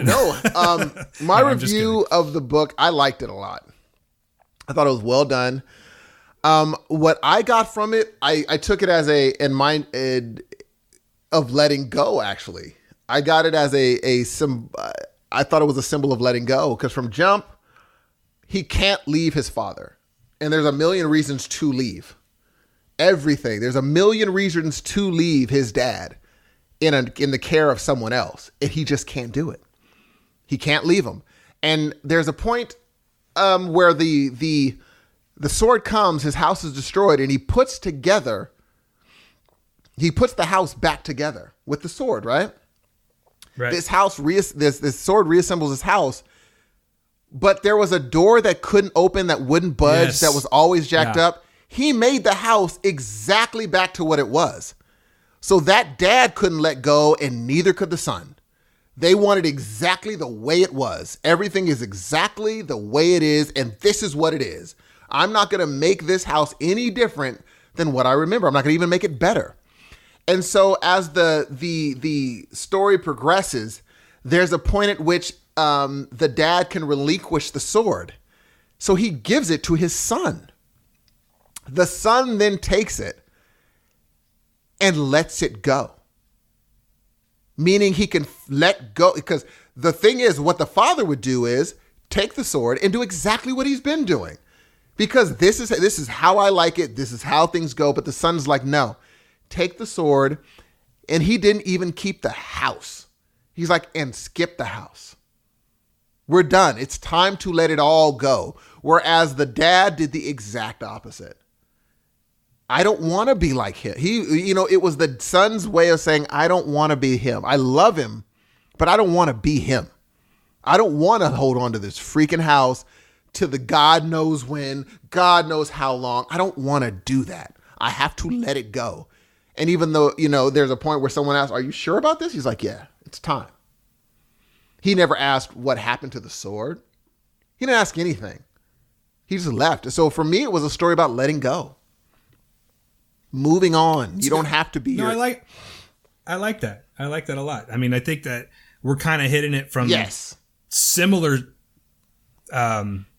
outlooks. You know what I mean? Like, yes. I think that we're very much in the same area. Oh, definitely. But we're hitting it from different areas. Totally. You know what I mean? Like, that's what I'm saying about, like you're saying, it's about letting go and not wanting to let go. Yes. That's what I was getting at. The moment that he lets go of that sword, it all goes by. Everything goes back to normal again, and he didn't want to let go. True. He wanted to, but in your case, what you're saying is that you believe that letting go is the central theme.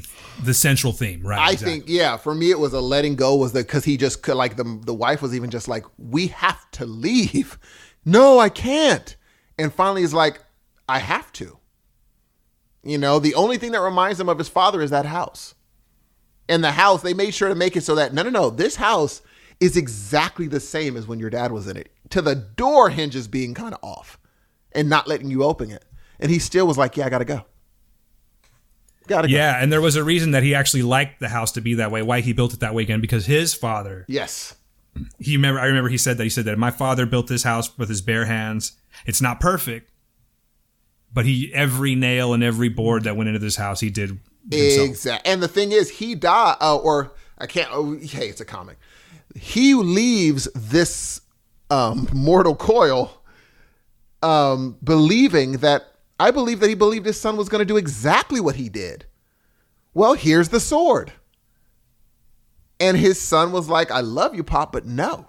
He didn't tell him that, but he leaves and literally lets the sword go.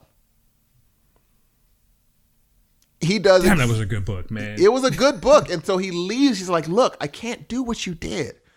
I got to live my life. And so I'm not going to do what your dad did and then you did. I'm going to be the person that says, nah, I'm not going to do that. And I thought that was so freaking good. That's why I when I was done reading the book, immediately I was like, I think it's deeper than, that it was such a, and also, again, I took another thing from it. They kept on reiterating saying, I don't even know if this is true. This is just what my dad told me and my dad's dad told me, and now I'm telling you. Do you think it happened? Or is it just like, are you saying that, or it's just like a kind of like a family urban legend kind of thing? Yes. Did it even happen? Because he kept on being like, hey, look, this is just what my dad told me, my dad's dad told him, and my dad's dad told him. That's all I know. And now I'm telling you. That's a good question. I'm really not sure. I mean, I would say for the purposes of the comic, yeah, I think that it happened. Interesting. See, I walked away not knowing. I didn't know. Or is it maybe just that wise man that's trying to give you some that's insight what on I how took he it feels as. about it? That's what I took it as. And that very as well a could have parable. been it too. Yeah. What I like about this is that this book there's much to be interpreted. Obviously, totally. I mean, we're taking it from two different approaches, and but it's very well written. Donnie Cates is actually the author of this one here. I recommend you folks go out and check this out because I think that it's an easy read. How long did it take you to read that? Maybe an hour? Maybe, yeah. Hour and a half, something like that? Yeah. Very good, very touching, and... take your time. Yeah, so take your time, read it, and it's very well... the illustrations are beautiful. Very good. Too, so, I love if it. I like it. If you're into that kind of thing, folks, this is the book for you. Check it out. Yeah. Again, it is called God Country, written by Donnie Cates, and I think y'all are going to enjoy it very much. Totally. And one last thing about it. What makes me think that it's maybe a parable only because they're like, and what happened to the sword? Don't know. Okay, yeah, I think it's a parable. That's what I just thought about. I'm like, he's like, yeah, who knows? Who knows? I'm like, oh, that sounds like a parable. What happened there? Who knows? But Valifax did, because he said that once he let it go, the sword he never saw it again. But he also said that Valifax it chose the owner. Totally. So maybe Valifax just went off to some other dimension I don't know. I'd like to think that even it's a freaking comic we're talking about, but I would like to think that if this was a real situation, that it would be real. Oh, I like the story. But that is what, ladies and gentlemen, check it out. That is what we've been watching, reading, and listening to. And now we're going to get into a few things of film news, and we're going to do something different this week, ladies and gentlemen. This is because of Dan's want. We're going to do a few things of film news and get into game time. What is game time? You're going to look forward to it. Trust us. Stick around and you will see. So what kind of... brother, guess what, though? What's up? Guess what? I got a little something that I didn't want to skip it. We haven't skipped it yet, but I don't want to skip it. Oh, whoa, what? What happened? We got another email, brother. I was wondering if I would be able to read that for you before we continue on. All right. This one comes from Melissa S. She is a listener that was with us at The Word, and we are glad that she followed us over, and she sent us a nice little letter, so I thought I'd read this to you. I always say letter, like we're still using postal service. Yeah, exactly. But anyway, she sent us an email. Ladies and gentlemen, here it goes. It says, hi, guys. I like the new show. That's always good, Steve, right? That's always a good way to start something off like that. It says, I'm excited to hear what you all discuss next. Now, she hit some points here before I go into this here. I like where she's coming from here, and I like her philosophy on what she's about to say. All right? I'm going to say that. It says, I did want to say that in regards to Harvey Weinstein, I believe the method for consuming his previous work is going to look a lot different than the method for consuming Bill Cosby's, Chris Brown's, etc. Because Weinstein's victims are a part of that work. The women that Harvey preyed on were targeted because of their involvement with his artistic properties. These women deserve our support. They were forced to sacrifice massive parts of themselves to create these Weinstein movies. And it is for that reason I believe that we should keep watching them. We can only hope that justice will be served and Weinstein himself will see no more profit from the movies he created. But the women he victimized don't deserve to have their hard work shunned on top of everything else that they are going through. That's my take on it.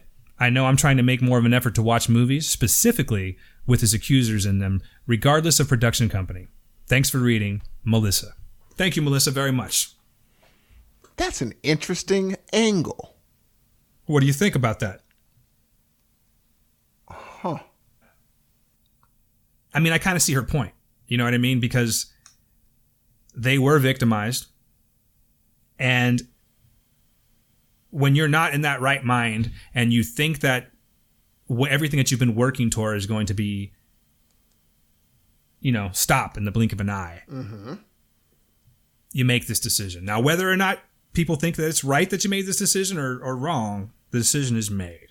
But a lot of these people that are coming out, I would assume that they're all generally good people, and they found this major roadblock in the way of what they needed to do, and for whatever reason they either did or they didn't do that. Some of them were obviously just harassed, but if you blame Weinstein for everything, and you stop watching these movies, you boycott these movies just on the point of Weinstein, what about all of the other people that are involved with that movie?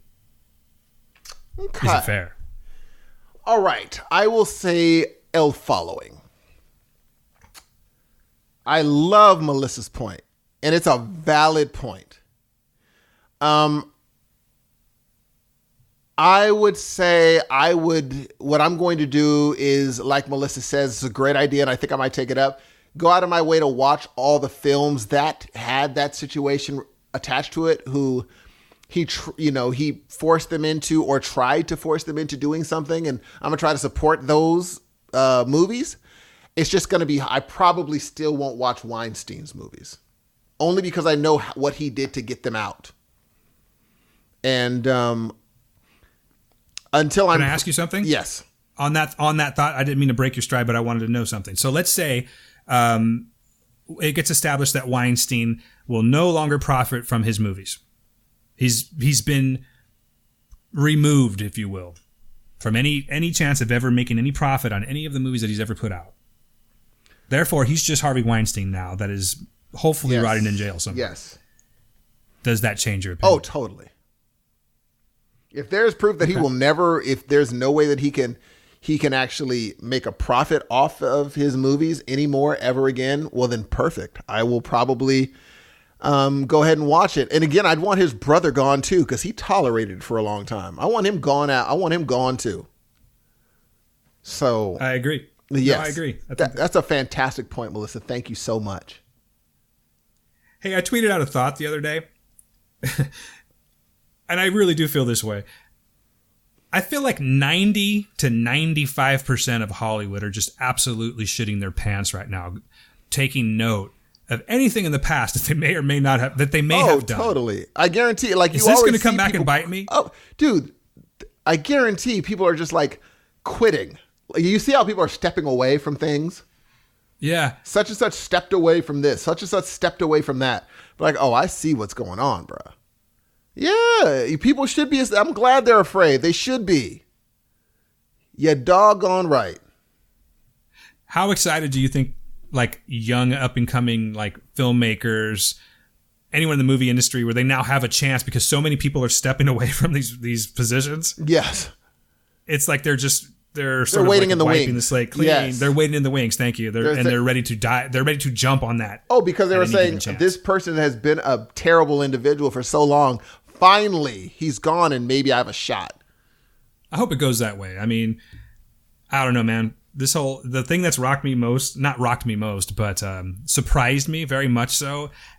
Even though some people, like, for instance, Seth MacFarlane, I don't know if you saw that little clip where he mentioned this years ago. Mm-hmm. The Kevin Spacey thing's blowing my mind for some reason. Yeah, I think it's just because I loved Kevin Spacey so much. Mm-hmm. I loved Kevin Spacey movies.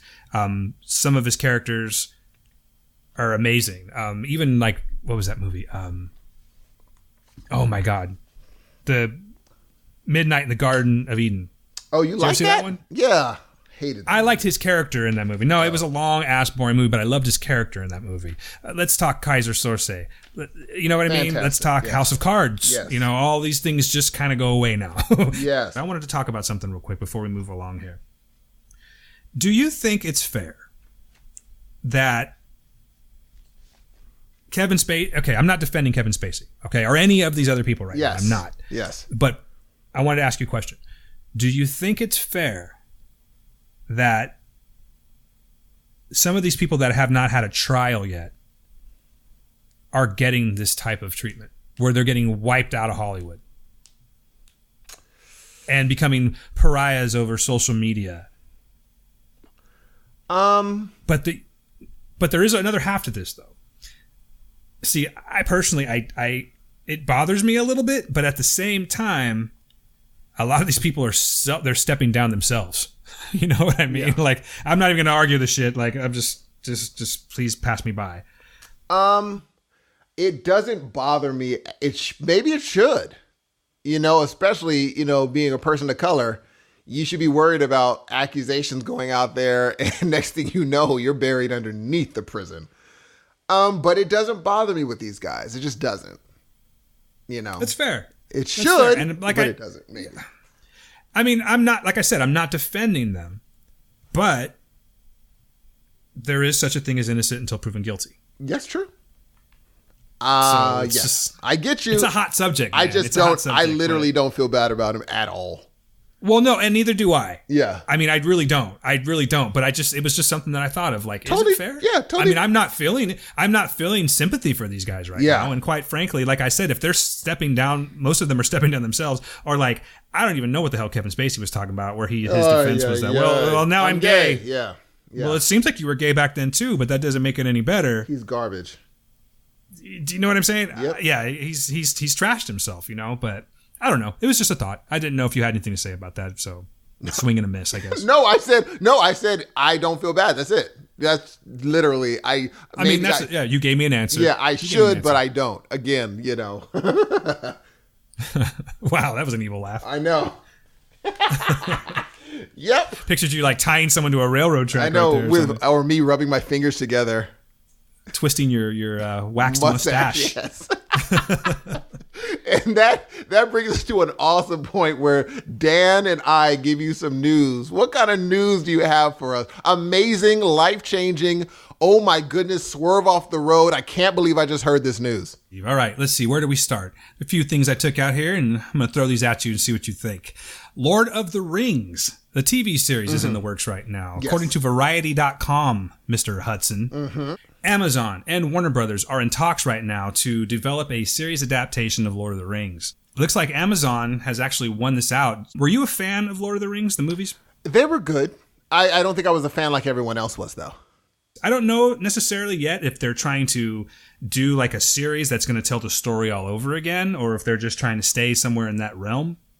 But I think that if it was, in the fact that it was trying to tell the story of, Lord of the Rings, the whole trilogy, I think that it would be kind of cool to be done in a series, because those movies were really long for my taste, and I found myself losing steam watching the movies as they went on. Not necessarily because the writing became bad. I'm talking about the individual movies themselves were a little long for my taste. So they seemed a lot longer than they actually were to me. And I think that being done in little hour time slots and getting the whole story done could actually be pretty awesome. I think I would probably wait and wait for like someone like yourself to say, hey, it's worth your time. That's what I would do, because it's one of those, I liked the movies okay. Is it going to be worth me watching every week? I would have to wait for you to do that. There's definitely some potential for me to be into it. I think that I could take this with a grain of salt and show me what you got. If you can wow me, I'm all for it. Totally fair. Totally fair. I don't know if they can get to the level of Peter Jackson as far as how he just made beautiful movies. Whether I liked the movies or not, it's inarguable to me that they weren't beautiful movies. You know what I mean? They're just gorgeous. I don't know if they're going to be able to do that with Amazon and that budget, but I'm interested in finding out. They might be able to. I'm eager to hear Dan's review and then say, hey, you should check it out. I don't think they actually have any type of I don't know if they're shooting for 2018, 2019. My guess would be 2019. Okay. But we'll see how it goes. Or very late 2018. That's fair. Let's see. What else I got for you, Steve?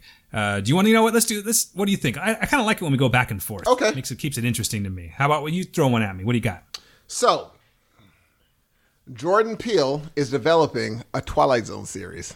Nice. Come on, man. Come on, man. He's got his hands in many cookie jars these days, doesn't he? Well, see, I'm afraid because it's going to CBS streaming. It's going to CBS streaming, and I don't have CBS streaming. And so it might be something where they're like, we're going to put so many good things on CBS streaming that you're going to have to get it. I'm getting very tired of all these streaming services. So am I realize their whole point of doing that, but come on, give me a break. I know. Can't we all just come to some kind of union and just, you know what I mean? Like, hey CBS, hey NBC, hey Fox, whatever. How about we all get together and make one? And maybe we'll get sourced by Netflix or something like that. I just want it. There's too many. How much money do they think I freaking make, Steve? You know what I mean? I can't we know you make a lot. Get out of here. I can't afford all these subscriptions is what I'm getting at, man. Well, and, I mean, it's going to end up being like, okay, well, eventually you're going to be able to cut your cord. However, all the streaming services are going to add up to how much you were paying for cable anyway. I'm trying to think what I actually watch on network television these days, or actual cable. Let's say cable. Do you have any regular shows that you watch on cable? I watch a lot of regular shows on regular cable. So it's not something that you can acquire through Hulu or something like that? So like The Flash? No. Oh, no, I do. Does CW go on Hulu? I know they were at one point, but I know that they have their own streaming app too. But still, The Flash is still on Netflix. True, but I'd have to wait. This is true. Yeah, I'd have to wait, and I watch Supernatural, and I'd have to wait for that. So I was like, But then they have these other little price, what are they called? What is it? Like, say, DirecTV, for instance. They have a streaming service that you can do. And I'm sure other people's do, too. But you can kind of like, you can't make it a la carte, but you can sort of piece together what you want to some degree, and you can still have, quote unquote, live television without paying for the cable through this app. I don't think we're quite there yet, though.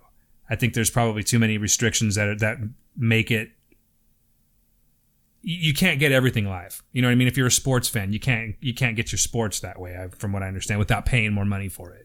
It's just all about money now, man. I mean, the days gone are the days of just turning on your television, being able to watch these things without some other predator like Netflix or something coming in and just taking all the business away. I would personally rather not have cable. I'm like, me personally, I think the only thing that I watch. See, I don't care about watching it. Like, if it comes on a Thursday at 8, I'm not going to watch it Thursday at 8. It's pretty much a guarantee. I'm more of a, for my work, it works better for me to stream these things. But yeah, you're right. I wouldn't want to do something if I'm trying to keep tabs on a show. I'm not going to want to wait the entire season for it to come out on Netflix. No, not even close. And I guarantee there's going to come a point where they're going to say, okay, everybody's cutting their cable. So let's just make the internet connection $110. $110 for the internet connection. And then you still got to pay all your and then you still have to pay your other subscriptions. Yes. Like that. Well, that adds up. Because they know that you're going to cut the cable. So they're like, okay, well, then we're going to make up our money just on internet connection and no. Because what they're going to try to do is, oh, you don't want cable? Okay, well, the package with just internet is $120. The package with everything with it is $130. And you're going to be like, well, dang. It makes no difference. Everyone's doing it now. And I just feel like that's the way it's going to go. And it's going to cost too much damn money in the end. So, I mean, again, it's unfortunate, but all the cord cutters, it's going to come to a point where it's going to start adding up to about the same. In my opinion.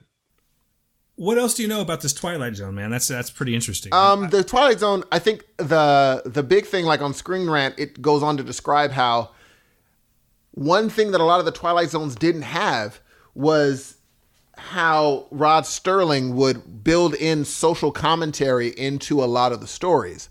People didn't really do that. Jordan Peele is. So that's going to be real fun. Is he going to be in the place of Rod Serling? Like, is he going to be the one that's... Don't say that. They don't say he's going to be announcing. I wouldn't be surprised if he is. I think just because he has such a recognizable face, I wouldn't be surprised if he said, look, let me put someone else in there just so I don't detract from what you're about to watch. People know me as a certain thing. So if I'm out there having some good evening, everybody, they're like, aha, there's Jordan Peele. What's he going to say? He's going to say something funny any second. Exactly. He might end up having somebody else do it. So I'm really looking forward to that. And I'm going to find a way to watch it. Oh, I'll definitely watch that, man. Twilight Zone's great. Did you ever see like the Twilight Zone movie that came out in the 80s? Yeah, I liked them. I liked them all. That movie scared me a little bit. I don't know why it did. I was a little kid. For some reason, it freaked me out. A big thing was someone died on set, so that's kind of creepy. See, that was off my radar as a kid, but it was that whole... Did you remember that? Remember that creepy kid that made the lady's mouth go away? Like her mouth was completely covered up. Or even right at the beginning, it was the Dan Aykroyd scene where it's like, you want to see something really scary? Something really scary, the hell out of me, because I didn't even know what I was walking into. When my parents took me to see that, Twilight Zone really wasn't on my radar, except for dee dee dee dee dee dee. I knew what that was. I didn't like the something's on the plane. on the wing of the plane. That crap spooked me to piss out. Yeah, that was John Lithgow, huh? John Lithgow was the one. He was playing William Shatner's role. Yes, and he'd open and that thing was all right in the mirror. I was like, what the deuce?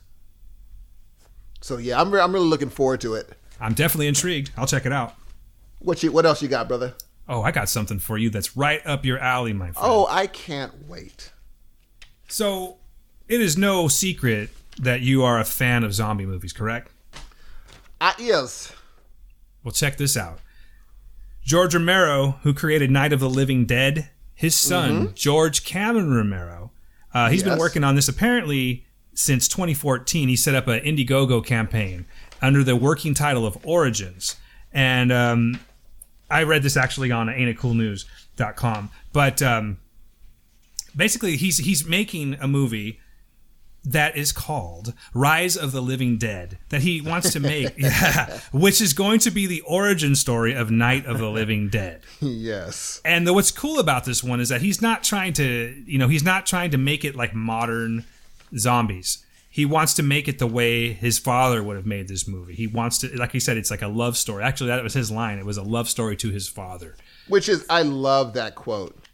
I think so too. Such a good quote. He loves his dad. It's adorable. Yeah, I mean, I think that this could actually be pretty good. I know that some of the other movies that were coming out, like, what was it? Let's see, how many were there? Like Return of the Living Dead. That was whack. That was very 80s out. I love Dawn of the Dead. Dawn of the Dead was great. Are you talking about the James Gunn version? Yes, that was really good. Yeah, James Gunn's the shit, and I really like that movie a lot. That's the one that kind of brought me back into the Living Dead movies. Very well done. You know what I loved about the article that I read about this news earlier? What's that? The big thing that I took away from it was he made sure to make it known that it will not be a prequel. It will be a prelude. Yes. And that was so cool. And I was like, and he goes on to explain, quote,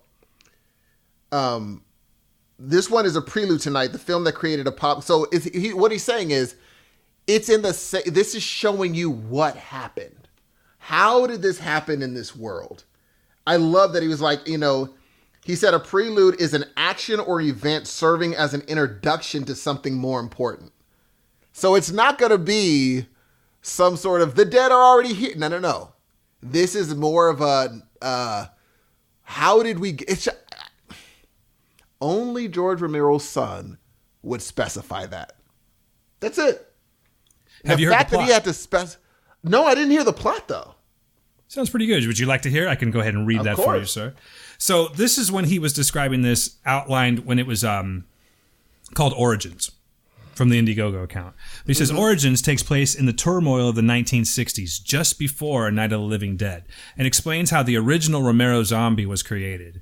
In 1962, Dr. Ryan Cartwright was on the scientific and altruistic path to find a way for humans to sustain life in the event of MAD, M-A-D, which stands for Mutual Assured Destruction. A huge topic brought on by the Cuban Missile Crisis. Little did he know that over the course of the next several years of his life, he would take a well-funded and military-focused journey to the darkest corners of the world, as he creates the ultimate weapon for the government and a curse that will plague mankind for the rest of days. Come on. I think it's going to be dope. That's going to be so dope. Yeah, I can't wait for it, man. I think that's going to be cool. And I really like that his son's doing it, as opposed to someone just trying to jump in there and make a buck off the Romero legacy. No, he actually loves this property, so it's going to be amazing. I mean, if it's not going to be for without him trying. You know what I mean? Oh no, yeah, I cannot wait. I cannot freaking wait. You're up, Hudson. What you got? I think I got something that will even tickle Dan's fancy. Now, I specifically got this for you. Okay. Because I'm not a big embracer of this property, but I know you probably love a short, tiny, itsy bitsy small movie called The Goonies. I've heard of it. Yeah, of course I love The Goonies, man. Come on. Check this out. Like I told you, that was the first movie I kissed a girl in, by the way. I got affection for that movie. Richard Donner, director, has said he is 1,000% certain that a sequel is going to happen, and Spielberg has even written a story for it. Spielberg. Oh, I heard you the first time. That I was like, oh, this is Dan's. And so Sean Austin says, quote, "It's always possible. I will say that it's likely that it will happen. I don't know when, but I have always had confidence that the sequel will happen, mostly because Steven Spielberg, from the time when I was a kid, told me he wanted it to happen and has never changed his opinion," unquote. I don't really know. I don't know how I feel about this, to be honest with you. Oh, snap. I don't really think that the Goonies need a sequel. You know, I mean, what are you going to establish? They didn't lose their town. It was the town, I believe, right? That they were getting ready to lose. Yeah, they didn't lose their town. You know, what are we going to see? The misadventures of Sloth? What Sloth ends up doing once he's raised in normal society? No, Here's One-Eyed Willie's. What are they going to do with One-Eyed Willie's treasure when they find it? I mean, I don't know. To me, it seems like it's going to be a movie that turns into our kids are on an adventure, and I don't really know how I feel about that. Here's what makes me feel happy.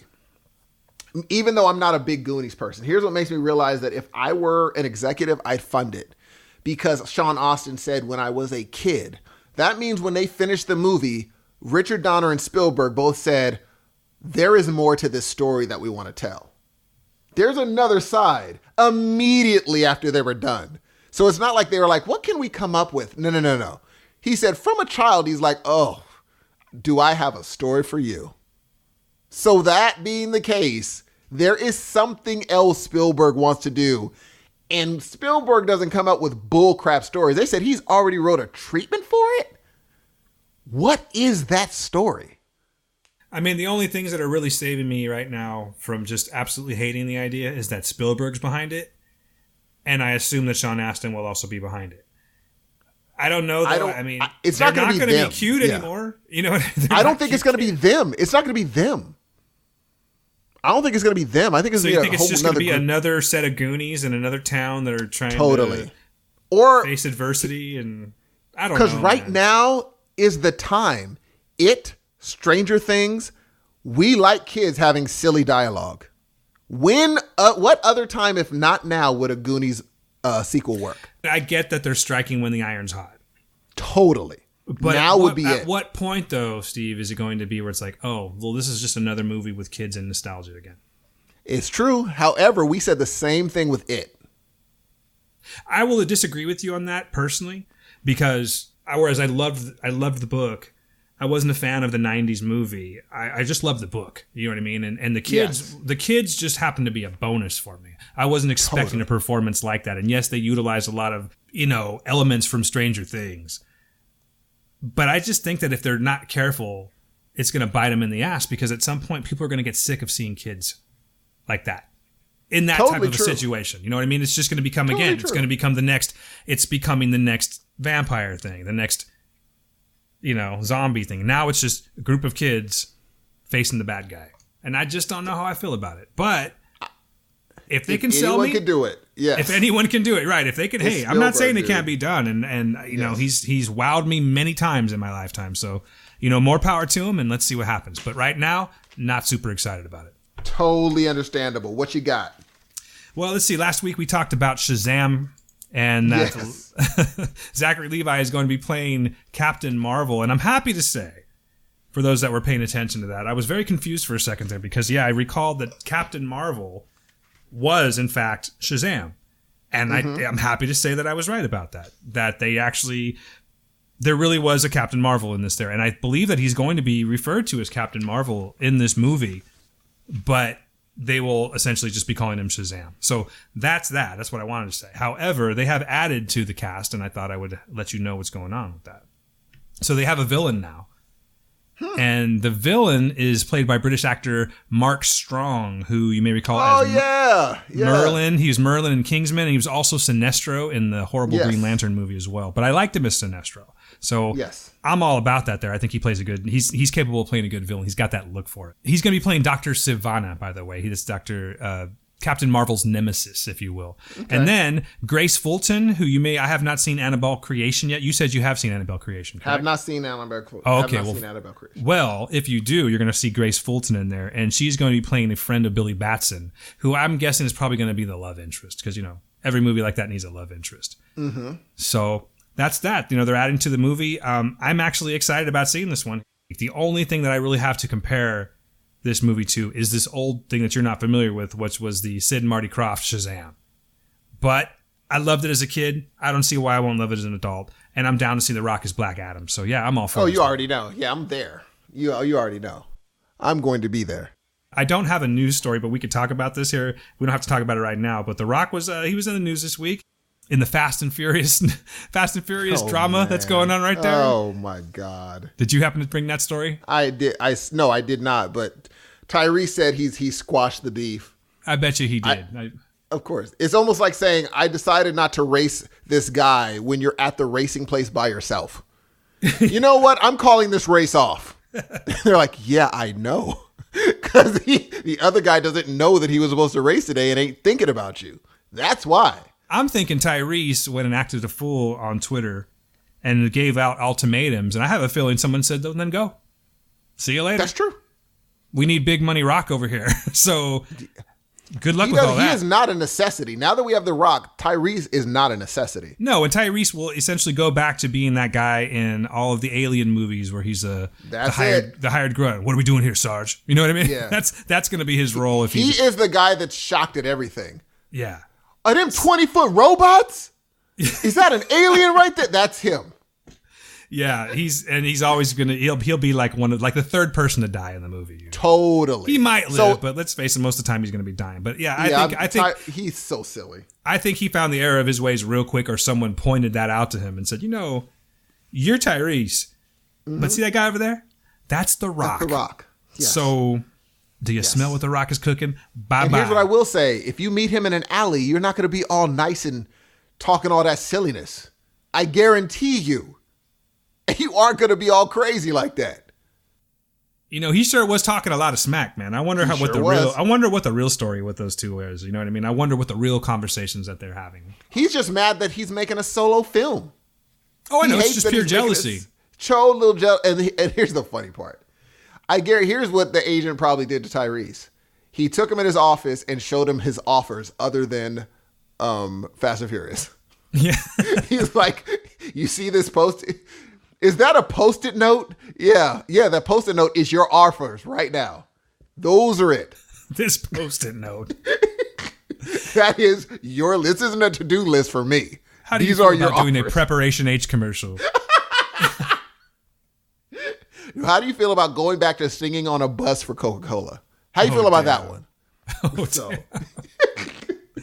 So he's like, point taken. I will send out a healing tweet and fix all of this. And I'd be like, you do it right here in my office right now at this very second. Hold on, let's get Rock on Skype just so we can humiliate you a little bit. Exactly. But yeah, so this next story, another thing I picked out for Dan and myself, actually. Teenage Mutant Ninja Turtles are coming back to Nickelodeon. Now, I want to thank you for including me in this. Okay, but I want to tell you that I missed the Turtles. I missed all of that. What? I was starting to chase girls when the Turtles were coming out, man. So I really don't have any affection for the Turtles either way. I could take them. The cartoon? Yeah. I could take them or leave them, bro. I could take them or leave them. Okay, listeners, I'm going to tell you right now. Make sure you address all of your emails to Dan. Please address them. I don't think they're shit or anything like that. I get it, Jay. I just don't have affection towards them, much like you are, like you in Star Wars. Understandable. Just never hit me. That's all. So sorry to burst your bubble. It's coming to Nickelodeon, and they've already done the casting. So Raphael's going to be Omar Miller. Donatello's going to be Josh Brenner. And Michelangelo's going to be Brandon Michael Smith. And to round it off, Leonardo's going to be the awesome Ben Schwartz. And I like watching Now that's promising. That's promising right there. I love Ben Schwartz. Yes. I mean, everyone says it's funny because everybody's like, yeah, Stevie from Stranger Things is John Ralphio from Parks and Recreation's father. I was just going to say, don't they look so much alike? Yeah. And they took a picture together. I'm like, it's just weird. It is very It's just freaking weird. But so the cool part is it's going to be produced by Andy Suriano, who does the character designer for Samurai Jack, dude. Oh, nice. Yes. And then and it's going to be by the supervising director, Ant Ward. He did, or supervising producer, he did the original Teenage Mutant Ninja Turtles. So I think it's going to be good. Hey, I'll check it out. I'll check it out. We have this show and we have to talk about stuff. So I'm totally down to check that out there. And you know what? I kind of like that actually because it's making me step out of this show is making me step out of my comfort zone to watch things that I normally would not watch, including some, animated shows. So I'm down. I'll check it out. I'm with you. What else you got for me, brother? Well, I got this one for you. Oh, not necessarily for you, but I knew that this would interest you. And I think this cast is pretty amazing here. Yes. The Lion King. Disney has announced the full cast of The Lion King. They just released that this week with the newest addition. And I know you'll appreciate this, Steve. Beyonce Knowles Carter as Nala. Dude. What are your thoughts? I am going to watch that on the night it comes out. I'm going to watch the shit out of this movie. I love The Lion King. The whole cast is dope. Yeah, it's really, really strong. May I go ahead and go down the list real quick? Hit it. We've got Donald Glover playing Simba, which is that's knocking it out of the park right there. Of course, I mentioned Beyonce playing Nala. We have James Earl Jones as Mufasa. Now, correct me if I'm wrong. He's reprising that role? Yeah. Yeah, affirmative. That's pretty dope. We have I'm gonna mess his name up, man. Help me out here. Chiwetel Ejiofor. Thank you very much. I just couldn't. How would I say Chiwetel? Say it one more time. One more time for the kids that are dumb. Chiwetel Ejiofor. Thank you very much. There's no way I'll be able to say that there. Alfred Woodard will play Sarabi. John Oliver is playing Zazu. That's interesting. Crazy. John Kani as Rafiki. Mm-hmm. There's this guy you might know by the name of Seth Rogen playing Pumbaa. And I think that's pretty cool. I think that's a perfect casting. And he's going to have to sing. Now that should be interesting because they are making this into a musical. I mean, there were songs like this. Yeah, so that's cool, man. I'm all for it. I think he can pull it off. He could do Hakuna Matata. Come on. He's not going to do as well as I forgot his name, the original Pumbaa. When I was a young warthog. Yeah, I know. Yes, but he'll do. He's the one. He was from the producers. Remember, he was on the producers Broadway show with Ferris Bueller. Oh my God, what is his name? Matthew Broderick? Hilarious. Yes. It's Nathan Lane. Nathan freaking Lane. I don't know why they didn't just use him again. I don't know. But they did get a nice substitute. Seth Rogen's good. It's very different from Nathan Lane. No, but Seth didn't play it. Pumbaa was... Nathan Lane did not play Pumbaa. Oh, well, he played Timon? He played Timon. Oh, who was Pumbaa? Ernie Sabella. Thank you. Ernie Sabella was the one that played him. That's right. I'm tripping. But why didn't they get Nathan Lane to play Timon again? Maybe he was booked. Maybe he had something going on. Bruh. I mean, hey, it's possible. When maybe he's Disney doing something. That's true. When Disney calls, you answer. You answer, bruh. Yeah, dog. Literally, if I was in entertainment business, I would just walk around with that red phone under a globe for a Disney call. So that I'm like, hey, in my contract, if I'm in the middle of production and Disney calls, guess what's stopping this? What I'm doing right now. It ain't like Nathan Lane hasn't made money, though. He made some good money. Yeah, that's true. Maybe he's just set. Maybe he's good. Like, I'm good. I'm cool. Thank you. I appreciate that. So I don't know. I'd actually be interested in it. I'm going to research that. I'm going to dig a little bit and see if they did ask him to do that. But Timon is actually going to be played by, is it Billy Eichner, I believe is his name? Billy on the Streets? He's really good. Yeah. Oh, he's hilarious. He is hilarious. Really I loved him in Community, man. Or not Community, I'm sorry. Parks and Rec. Oh, he was fantastic. He's hilarious. So, yeah, I think that's... Go ahead. I was just going to say, I think that's like the perfect pick if you're not getting Nathan Lane. Have you seen Friends from College? I have seen some of those episodes, yeah, with Keegan-Michael Key. Yes. Yeah. He's good in that. I didn't even recognize him. He's the doctor. and he's real cool, calm, and collected. I was like, is that Billy Eichner? He's not his normal character in that one. No, he's like chill. I can't think of the name of the character from Parks and Rec, but that hilarious, man. I just loved his whole affect, the way he talks and how he's always yelling, you know. I think this is really going to be good. I really do. I think it's going to be good. Speaking of Keegan-Michael Key, he's also in the movie, Steve. He's playing Kamari. Yeah. We have Florence Kasumba, who's playing Shenzi, and Eric Andre, who's playing Azizi. We're following it up with J.D. McCrary, who's going to play young Simba, and a little girl by the name of Shahadi Wright Joseph, who will play young Nala. This movie comes out summer of 2019. Steve, I'm going to buy my tickets tomorrow if they're available. I can't wait to see this movie. Yeah, as soon as they announced Beyonce, I was like, yeah, guess what's happening? Guess what's freaking happening? I was planning on bringing this movie up, but when they announced Beyonce, I'm like, okay, now I have to bring it up. I got to tell Steve about this one. I literally cannot wait, dude. Yeah, it's going to be great, man. I can't wait. What you got? So this is my last story, and I'm going off of memory, but we all know that, well, not all of us know, but we do know that Tarantino is going to try to distance himself away from Harvey Weinstein as much as possible, right? You think? Yeah.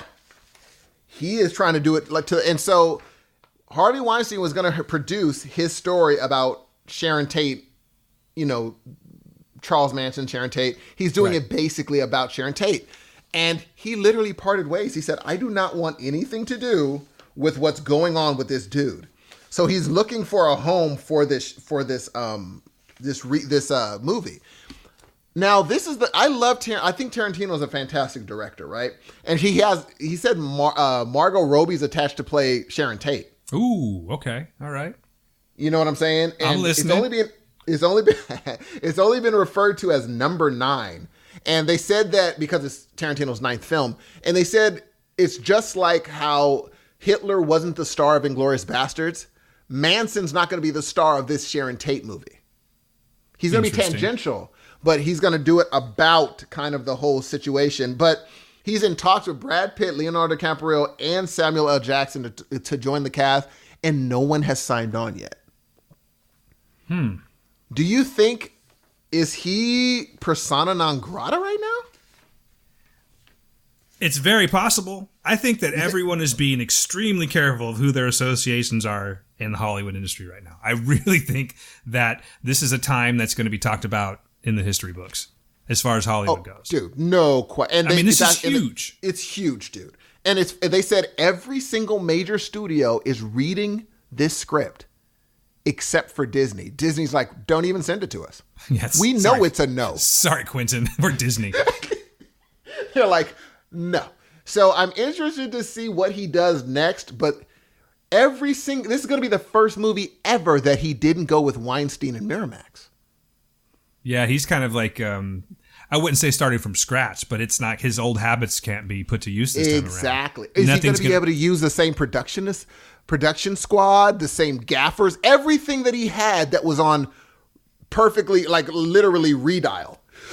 Is he going to be able to create the same sort of movie without his people?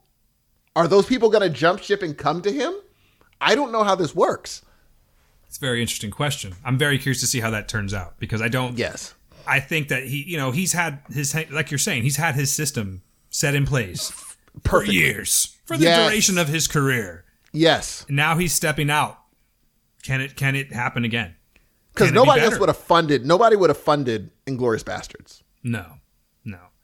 I mean, I really do think that Weinstein was his savior. Totally. I mean, as he was with a lot. I mean, to say that sentence sounds weird now, but as he was with a lot of people, he put a lot of people on the map, and yes, was definitely one of them. And for him to say, like, if he would have gone to a studio and said, "Hey, I have a 3-hour movie about people in a cabin," they would have been like, "Guess who's not giving you money? You're looking at them. You're not going to get the money from us for this." Whereas Miramax, they love him so much, they'll let him they pretty much gave him a Hateful Eight and say, do whatever you want to do. Be Quentin Tarantino. And that's what he did. He just pretty much did whatever Quentin wanted to do on that movie. Other studios are not going to do that. They're going to come in and say, this movie is coming in right under 250. Yeah, Yeah, we need this around an hour and 45. And how is Quentin Tarantino going to deal with cutting his film an hour or so? Quentin Tarantino is going to have to deal with compromise now. Dude. Be like, is this page of dialogue really necessary? Quentin's going to be like, everything's necessary. Mr. Tarantino, hi, I'm Mike. I was just reviewing your script. Is it truly necessary to say the N-word 19 times in this scene? And he's gonna be like, I don't think so. Absolutely, totally. Yes, I gotta say, it'd be like, oh, really? Do you need to? Yes, because 16 would not be the same as 17 times. That's what it's gonna say, guaranteed. I think that might be anything for him too. He might be writing a completely different movie, or maybe he'll just scrap it for his artistic, his creative. Quentin's gonna scrap it. Isn't this supposed to be his last movie? That was supposed to be the last movie was supposed to be his retirement. Yeah, but I thought he was going to make. I heard this was going to be his. I could be wrong with it, but I'm pretty sure I heard this was going to be his next movie. Let's say was going to be his last movie. But then I also heard that he's still talking about possibly making Kill Bill 3. See, so and the issue and the thing is, remember, Quentin Tarantino thinks everything he writes has got to be seen. Oh, I mean, he ego writes like crazy. Totally, dude. So, yeah, man, I'm eager to see what comes of that. But, this kind of brings us to what we were talking about earlier, Jay. What's that? Game time. Oh, wait, do you have another story? I've just got a couple more real quick. My bad, dude. No, it's okay. That's all I got. I'm tripping. No worries, brother. No way. I've got one of them's more of a tidbit, a little bit of a fun fact, and then the other one. Well, let me get to the fun fact first, okay? Because I want to make that because I'm not going to bring these next ones are way too long. I'll bring them next week.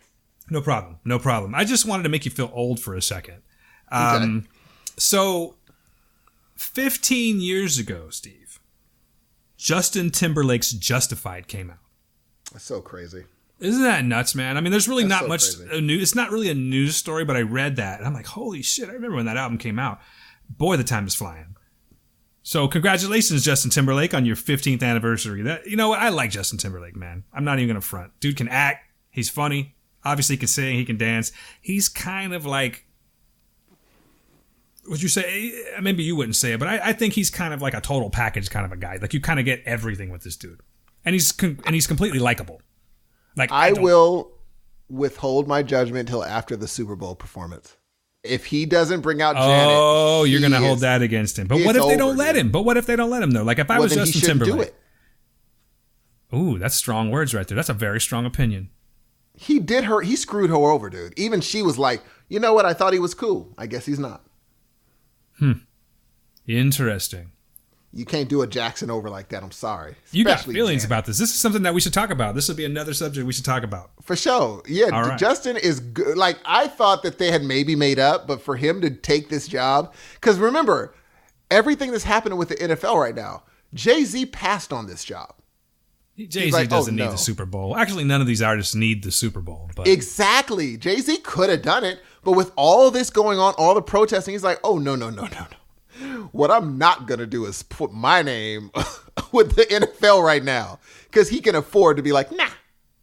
I'm going to have to ask you something that I was not familiar with. So, I mean, you seem to know a lot more about this here, and maybe I kind of missed a whole dynamic to this story.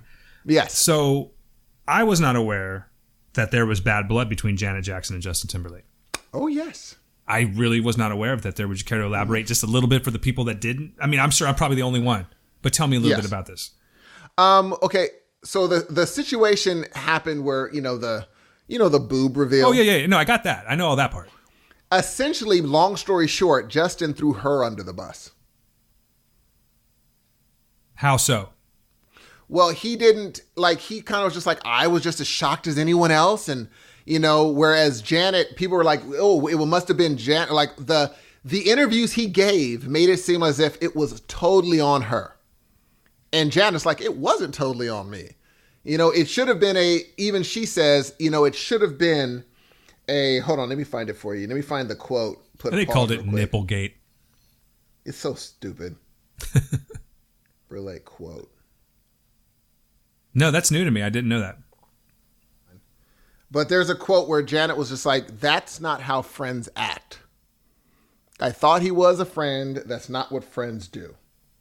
He left her hanging. Yes. No pun intended. All right, she was for real. And so my issue is, if you're going to do it, go ahead and do it. But we remember, and we're going to see if you don't bring her out, literally, and Super Bowl already said, hey, Janet's not banned. Okay, well, now we know. The NFL has now said Janet's not banned from that halftime show. So if you go out and do Rock Your Body, Future Sex Love Sounds, and 2020 Experience, and then be like, anyway, thank you very much, good night, and dip. Bruh, you ain't saying just good night to the Super Bowl crowd, homie.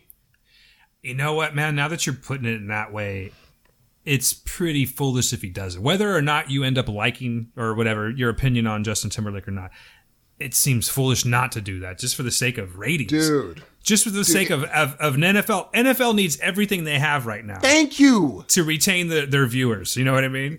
Thank you. If he's smart, he would call, and if he's saying, I shouldn't have done it like that, because he's already said, I shouldn't have thrown her under the bus. I was jacked up. But then you're going to take this job. Now, if he's doing the show and all of a sudden Rhythm Nation starts playing and she comes out, oh, bruh, he's coming to the cookout. It's over. Like immediately cookout invite. But if I'm telling you right now, when you're on Twitter, everyone during the Super Bowl, Black Twitter is going to be like, boy, you got 5 minutes. And then 4 minutes. And then 3 minutes. Like, we are waiting for a Janet Jackson to show up. If she does not show up, bruh, man. Would you venture to say that that's the majority's opinion? Oh, yes. Okay. All right. Oh, well, now I'm excited. Now I'm actually excited to see how this performance goes. I'm usually not interested. Yes. I could usually give a crap. There's a reason Jay-Z was like, I am cool. So if he's going to be like, no, I'm going to do it. I don't even know even if he does do it and he does bring Janet out, I think a lot of people are going to be mad because he's still doing the Super Bowl show. It's like, yeah, but this is the NFL who are horrible right now. But he could negate, he kind of balance on that if Janet comes, because then Janet gives him the cosign. Boom, you're in. But if you do the NFL and don't get Janet up there, bruh, what are you doing? And if he says, oh, no, I tried to call her, but she said she wouldn't do it. Well, then, bro, you shouldn't have done it. If you call Janet, she says, I won't do it, you shouldn't do it. You should just chill out, kick back, and let whoever's going to do it. Because it's better. Because imagine if you would have been like, you know what? I can't do it because Janet said no. I asked her, she said no. And come to think about it, what's going on in NFL, I can't co-sign with the situation that's happening. Bro, you know how many new fans he's going to get? People that weren't even thinking about Justin Timberlake will be like, well, wait a minute now. Did you hear this quote? Yeah, you know what, man? You're right. It won't break him either way. But it certainly can make him more. You know what I mean? Dude. He could be the hero of the day right there. Oh, he would be on, bruh. I wouldn't be surprised if he shows up at the BET Awards after saying some junk like that. They'd be like, oh my God. And there's very few people that could just show up very few. Like Eminem, he shows up rapping. Yeah, people are going crazy because he's earned the spot. There's certain people that are just going to get love. Justin could be that person, but if he does this NFL thing without Janet, trust me, it's not going to go well. It's going to go well with certain people, but Black Twitter ain't hearing it. All right. What else? That's a strong opinion, sir. Well, the last one, that's very interesting. Now I cannot fucking wait to watch the Super Bowl.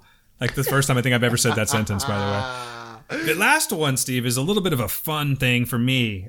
Makes me feel good on the inside here. Yeah. So last Thursday afternoon, for 11 minutes, the world was a better place. That's because, Steve, there was a now former Twitter employee on his last day. He shut down Donald Trump's account for 11 minutes before they caught on right there. And Twitter went nuts. Bruh, I would like to first say thank you to whoever this employee is. And I would also, now this is not a thing that we've made formal yet, but I would like if it's a consensus, I would like the Heroes of Noise to give the Hero of the Week to this unknown employee. You were right. You were right in my frame of mind right there. I was going to say there's 3 heroes on the show today. And that man, whose name, I believe it was a man. So to be fair, I believe it was a man. That is the hero of the week right there. Bruh. Here's I think you just came onto something too. I think we need to do the hero of the week right there. I like that. I'm going to go out on a limb. I think it's a woman. You know, it could be. I think they're just like, with all this stuff going on, be like, what you're not going to do is have me walk out of this place without doing something to this fool. I think it's a woman. That seems like a woman has guts to do that. I think it's a woman. I'm eager to see who it is, though. You know, to not like in the vein of not, well, what am I trying to say? I'm not trying to lose listeners, but at the same time, yes. I feel very strongly about the orange. Mm-hmm. And I don't know. I think it could go either way because if it was my last day, that's some shit I would do right there. I would definitely take out 45 for sure. Oh, it was so... His Twitter account, precious. I should say. His Twitter account. I would take out 45's Twitter account. Yes, his Twitter account is gone for 11 minutes. Those are pretty 11 minutes, man. I love it. I got really excited about that. I started looking around and then, I didn't hit it.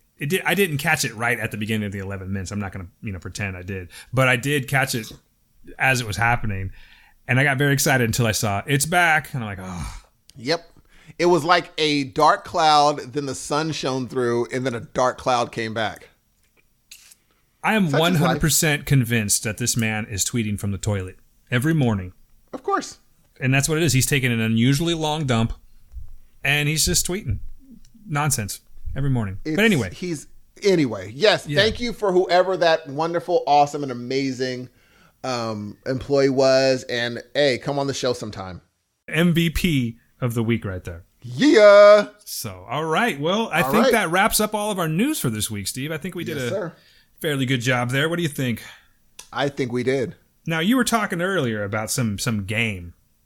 And, I like games. You too. You do. Well, you know what? We've decided that today we're going to try something different in lieu of our discussion.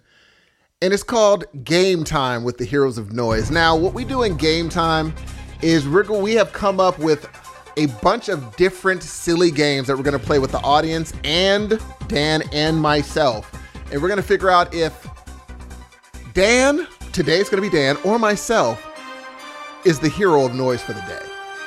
And the way that you win is I'm going to give him a series of 3 questions, and he only has to get 2 out of the 3. Or if I give him 4, just get 3 out of the 4. It's a simple thing, right, ladies and gentlemen? Any dunce could do it, right? We're about Anybody can do it. Anybody can do it. And Dan, being the genius he is, working as a doctor, he should be able to get the questions that I'm going to ask him. So, but the one that I'm going to be doing, the game that I'm going to be leading today, let me tell you what it's called. See, it's called Who Dis. I love that name. What is Who Dis? I'm going to tell you. Who Dis, I'm going to give him the information regarding a person's stage name.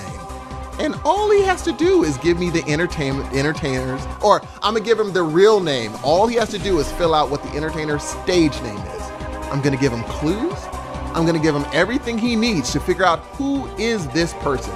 They could be a musician. They could be an actor, actress, anything of the sort. And all he has to do is fill out the answer. Are you ready, audience? Are you ready, Dan? I think I am. All right. We got 4 today. 4? Number 1. This American singer-songwriter dancer, born in 1970 as Elgin Baylor Lumpkin, was one of the top-selling R&B acts during the late 90s and early 2000s. He's known for one smash hit that peaked at number 6 on Billboard's Hot 100. Huge song.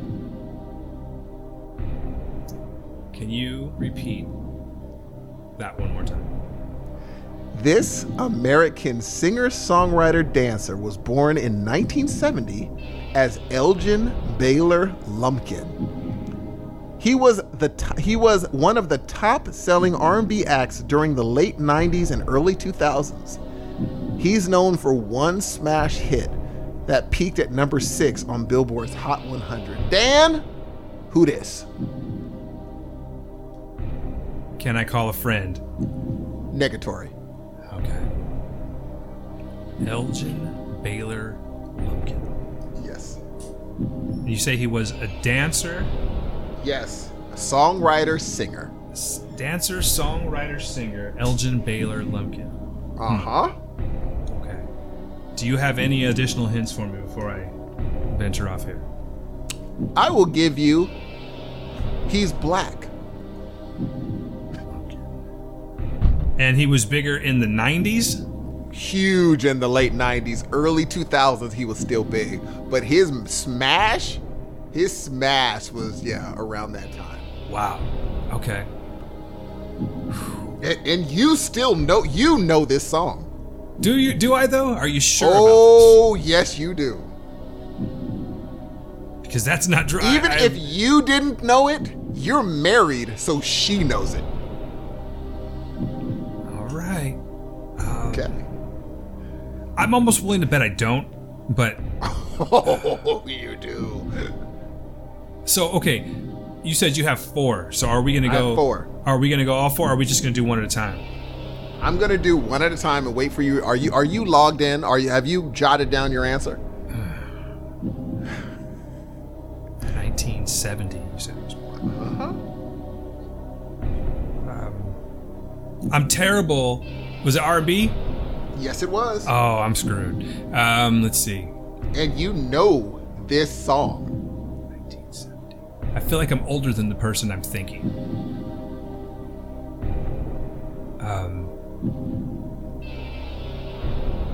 Clock is ticking, I imagine. Yes. All right.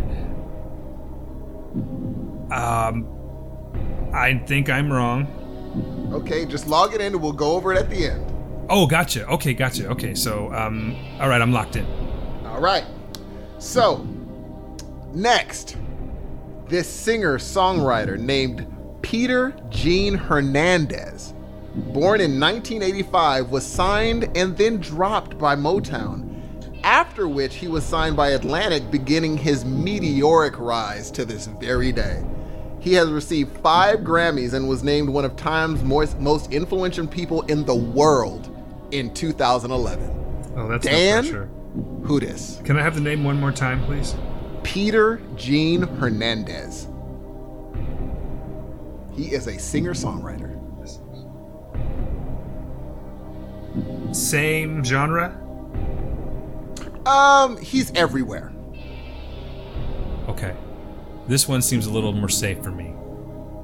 I'm almost sure you got that one. I think I do. I may be completely wrong, but I'm going to go ahead and lock it in right now. All right, you're locked. Number 3, Brother Dan. This rapper, born Trevor Tahim Smith Jr. in 1972, was given his moniker by Chuck D of Public Enemy. He is known for his outlandish style and fashion depicted in his flashy videos throughout the 90s and early 2000s. The source has him listed as one of the 50 greatest MCs of all time, and MTV called him one of hip-hop's greatest visual artists. Dan, who this? I think I'm taking the association here. And I'm probably going to be wrong on this one too. Man, you got some tough ones today for me, dude. Because you got to understand, the funny thing is, I come from the rock and roll era. I know, but once you hear the names, you're going to be like, oh, man. Well, I had an instant answer when you said Chuck D. And then I went, okay, that's not right. That's too easy. Do me a favor, read that description for me one more time. This rapper, born Trevor Tahim Smith Jr. in 1972, was given his moniker by Chuck D of Public Enemy. He is known for his outlandish style and fashion depicted in his flashy videos throughout the 90s and early 2000s. The source has him listed as one of the 50 greatest lyricists of all time, and MTV called him one of hip-hop's greatest visual artists. Oh my God. you know this dude too. I'm sure I do, but I'm getting fogged by this visual in my head that's ruining everything. So you had me. I thought I had it until you said one of the greatest lyricists of all time. That changed everything. Because, oh, God. Oh, and you just talked about him, too. I did? Yes. Oh, you want me to give you a clue? Sure, please. Would you like a clue? I would love a clue. Okay, is this... You only These get are hard. one. You only get one. Is this the one you want to use it on or the next one? Oh, 1 out of the 4? Yes. Can I come back to this one? Or do I have to answer before we move on? You have to tell me if you want the hint now. It's a big hint. I'll take it. You've seen him in concert. Oh, man, that doesn't narrow it down at all. So one time I'm like mad that I've seen a bunch of concerts.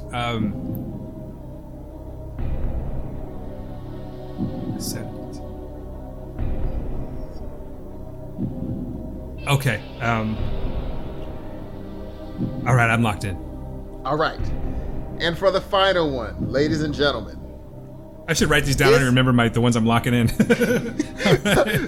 This actor / singer, born Eric Marlon Bishop, is only the second male in history to receive 2 Oscar nominations in the same year for 2 different movies. And he's also a platinum-selling recording artist. Dan, who it is? Oh, I'm failing miserably right now, Steve. And that's a huge one. He's only one of 2. The only other person to do this was Al Pacino. Give me the hint one more time, or the... This actor-singer born Eric Marlon Bishop is only the second male in history to receive 2 Oscar nominations in the same year for 2 different movies. He is also a platinum-selling recording artist. This music's making it intense. So this dude's done a few amazing things. Oh my God. But he's Oscar nominated? Oscar winning. Oscar winning. Why is this so hard? It's not. I know it's not. I'm making this harder than it needs to be. You really are, dude. I know I am, but the pressure is killing me right now. All you got to do is get 3 out of the 4. I don't know if I could do that. I have a feeling I think I might get skunked right now, dude. I got to be honest with you. Oh, no.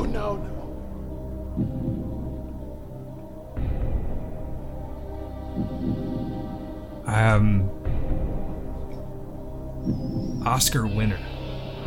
He's an Oscar winner. And he's a rapper? He's a singer. A singer. Is he black? Will you give me that, or is that a hint? That's a hint. It's a hint. Oh shit! I got nothing for you.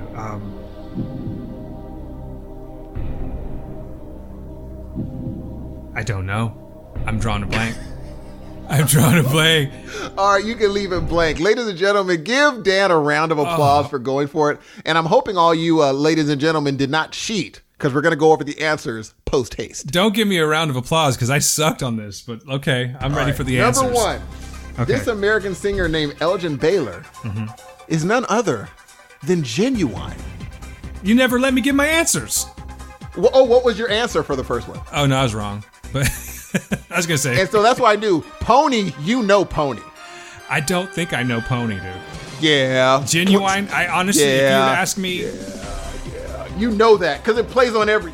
I'm going to have to, look it up, because I seriously cannot. You know Pony. I don't think I know Pony. Oh, I know you know Pony. I'm going to check it out right now. No, you do it right now. It was even on every commercial ever. Let's see. Where it goes. Yeah. You know that song. Pony. You're the worst at this, Steve. I'm just kidding. I just suck at this.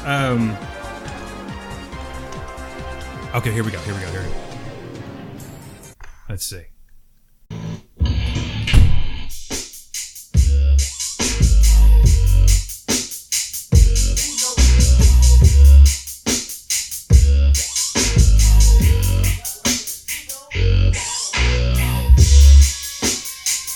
I'm willing to. Okay. Oh, she just left. She just walked in here too. I was going to ask her. Oh, I'm going to tell you right now. I never heard this fucking song in my life.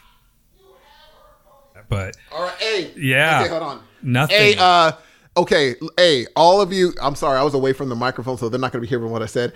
Dan said he doesn't know Pony. All of you write. Please address your writings to Dan. We all know Pony. I'm willing to bet. I'm willing to bet. Don't do it. Don't do it. You know, no one's going to write us in about this, but I'm willing to bet not that many people know. You're out of your mind. You know why people know? On this You know why people know? Why is that? Especially the women. It was on Magic Mike. Oh, there's another freaking reason. I have never seen Magic Mike before. No, but the thing is, it's on everything else too.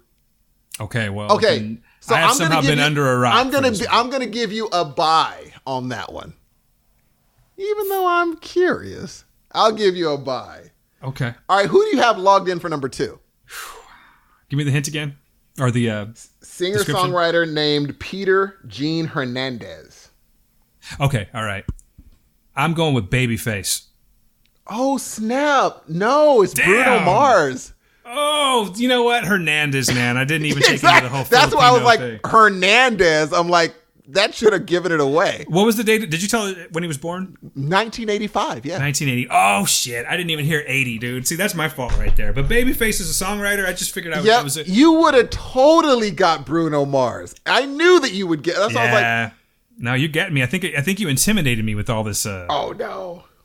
Now. These questions, man. Number 3. Oh, Who did you get for Trevor Taheem Smith Jr.? And that was the one.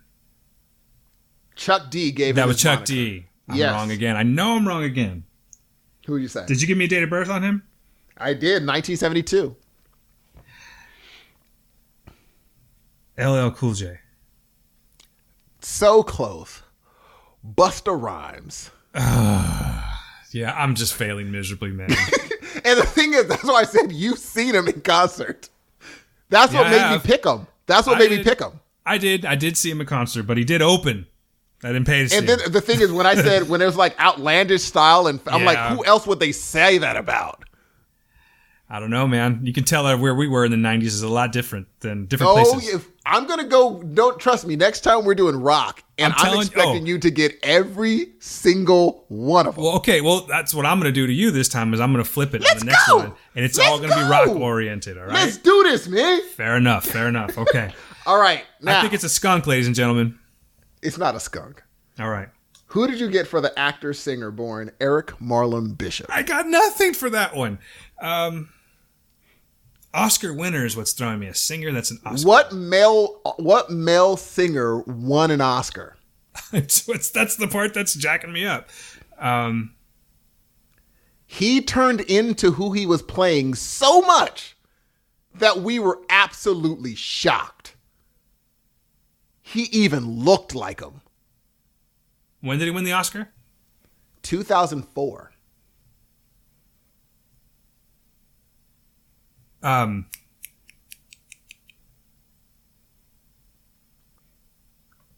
Jamie Foxx? That's it. Yes, I see that. You gave that one to me. I don't think I would have gotten that. What got me was he turned into. Yeah. I you know what? This is not bad for the first. But role. Jamie Foxx, the Jamie Foxx one, I don't think I could have given you enough without giving it to you to give Fair it. enough. I mean, if I would have said Ray, you would have gotten it. But when I was like, he was only one of two to be, because I remember Collateral and Ray. And how many singers have won an Oscar?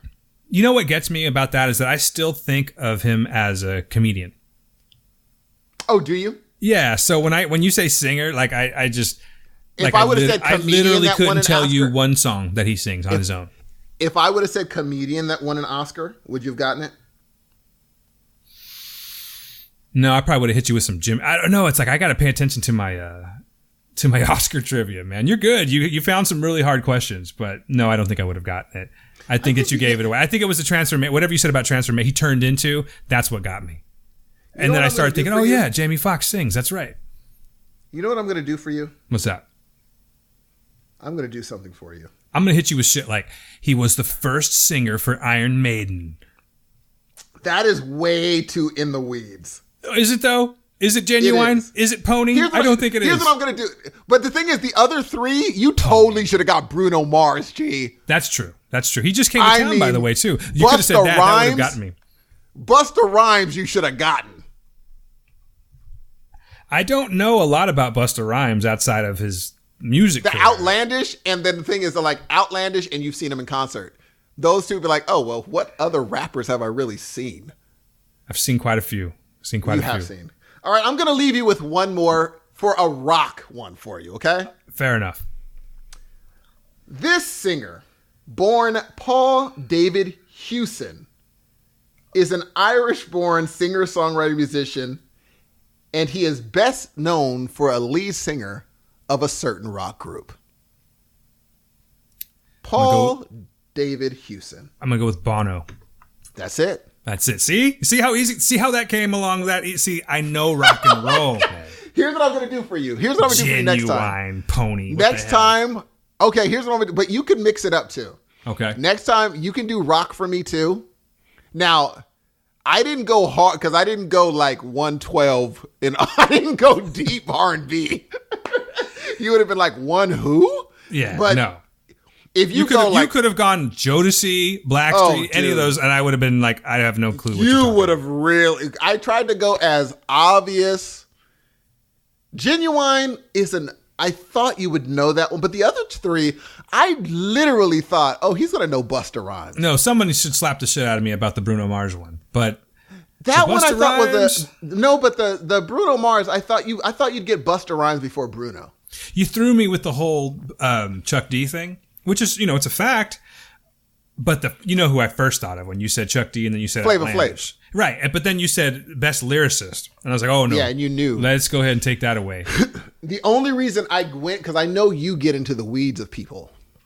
So I was like, maybe if I give him Chuck D, he'd be like, oh, I remember that. Well, that story. Now, again. My rock trivia game is strong, though, so you know. Dude, you're about to, let me tell you something. I'm about to go 6, maybe 6 next time. Because I think you'll go through rock and just rattle them off. And I'm going to go super easy. Not super easy. Because I don't go too easy. No, but I have to. Because I don't know the people enough. And I don't want to go super deep in the weeds where you're like, dude, you do know that group only recorded for 3 years. Why would I know them? You know what I'm saying? I'd be like, oh, well, it said rock. So I assumed. I want to go with people I know. But what I'm going to do is I'm going to go through the weeds of what they did because I'm not going to give you obvious clues. I'm going to go way deep into stuff and be like, okay, let's see if he gets it. Bono, as soon as I said Irish guy, I was like, he should get that. You had me at Paul on that one. So. Oh, you knew Paul? You knew his first name? I knew. Yeah, honestly, I don't know his. Okay, Irish definitely helped, but I know Bono's first name was Paul. I knew that. Really? Yeah, I did. You cheated. I did. I swear to God, I did not cheat. No, but I'm saying you cheated. I didn't know you knew that.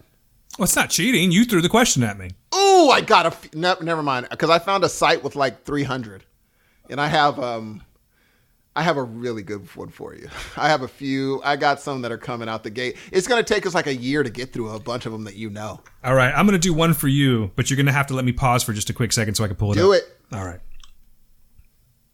All right, so I'm flying off the cuff with this one here, okay? So I don't have any, trivia, so I'm just going to think of a few things here without hopefully not giving it away, all right? So this actor has been around since the mid-'70s, and I don't want to tell you his first role because I think you would get it right off the bat that way, all right? Okay. But I'm going to make this a little bit different. You called that game Who Dis. I'm going to call this Who Dat. All right. Let's do it. All right. So this is Who Dat. This is the audio version. So what I'm going to do, Steve, is I'm going to play a song for you. And it is your job, with the hints that I give you, to guess the name of the actor. This is all going to be actors that sing. Okay?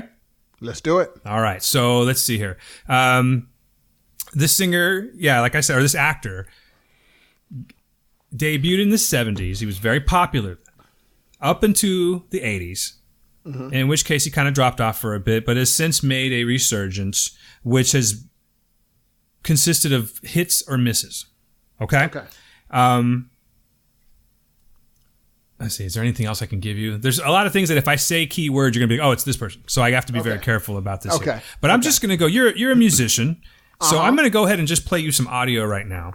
Okay. And you let me know who this is, okay? So again, this is an actor, very popular, debuted in the 70s, very popular at that time. Heyday stuff. Up and through the 80s, fell off a bit, made a resurgence, and now it's kind of like a series of hits or misses, okay? Okay. All right. Okay. I'm going to go ahead and play this here. Here we go.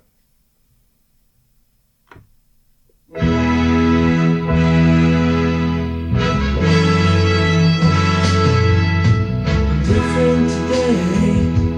Hey.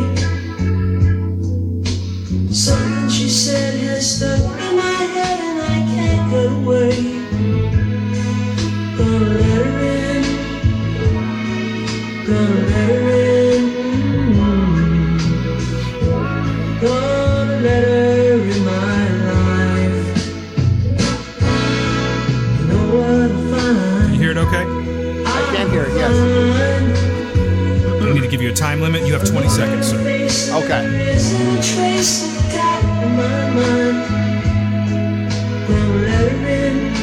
Any hints? Any clue?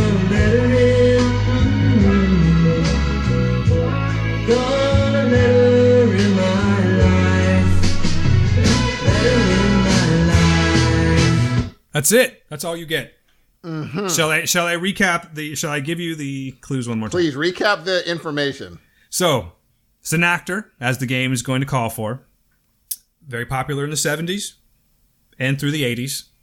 Fell off a bit, but made a resurgence, and now has a career of essentially hits and misses, ups and downs. Mm-hmm. Mostly downs. All right. I'll give you that. And that's all I'm giving you. All right. I'm going to go John Travolta. Damn it. That was too easy. And it is. That wasn't too easy. That's good. Oh, wow. That was right in my face. All right. You know why? You know why I think it's too easy?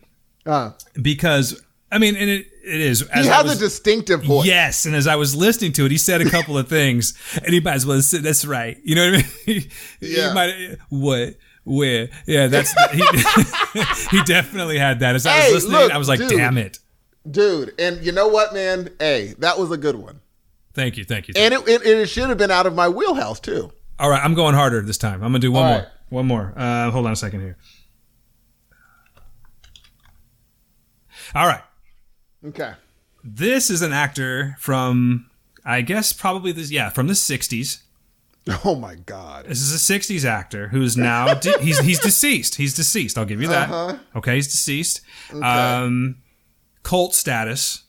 Oh, boy. Has a second cousin. I just found this out on another podcast, by the way, and I'm trying to remember the name of the podcast so I can give him credit for it, but then you might look. No, you won't cheat. You're not a cheater. No. He was on the podcast Nerd On, the podcast. Okay. And he does voiceover work. So don't get too fixated on that stuff, okay? Because that's not him. But his second cousin does voiceover work. Voice character acting is what I'm trying to say. Okay. I think he does some anime too. Okay. So, all right. And he's also from Brooklyn. I found that out. But however, the person that I'm referring to, actor in the 70s, huge. He did appear in a movie probably 5 years ago. Okay. Related to his original work. And he also hosted a series in the 70s that had to do with like, I think I'm giving you too much now. You're good at this. But I probably have not seen the series, right? You may not have seen the series. I'm willing to bet you didn't, but I can't tell you the name of the series. But I have seen. But it had to do with a lot of like, like unexplained stuff. But I have seen his work. Oh, for sure. Like if you all you gotta do is see this person, you point him out. Well, hold on. So let me just make sure I got this correct. Okay. He was popular in the 60s or in the 70s? He's popular now. He's dead now. But he's huge. But he's huge. Huge. Totally. So isn't... Okay, cool. So this isn't cult. This is superstar. No, just cult. It's huge cult. Huge cult. Okay, that changes. Okay. I had to think about, because superstars, a huge superstar, I'm like, oh boy, okay. You know, it truly depends on your opinion. Let's say that. Okay. But there are certain crowds that would call him a superstar. Okay. All right. Let's do it. All right, here we go. This song also came out in 1969 in the album that was called The New World of Blah Blah. Okay? All right. Oh my God. Are you ready? Yes. All okay, right. go. Let the song begin. You have 1 minute, sir. Okay. But I will, if it's a long intro, which I'm not sure it could be, I'll give you a little extra time. You'll go to the singer. Yeah, okay, for sure. Cool. Until from the singing point. Okay. All right, here we go. You can hear the vinyl popping.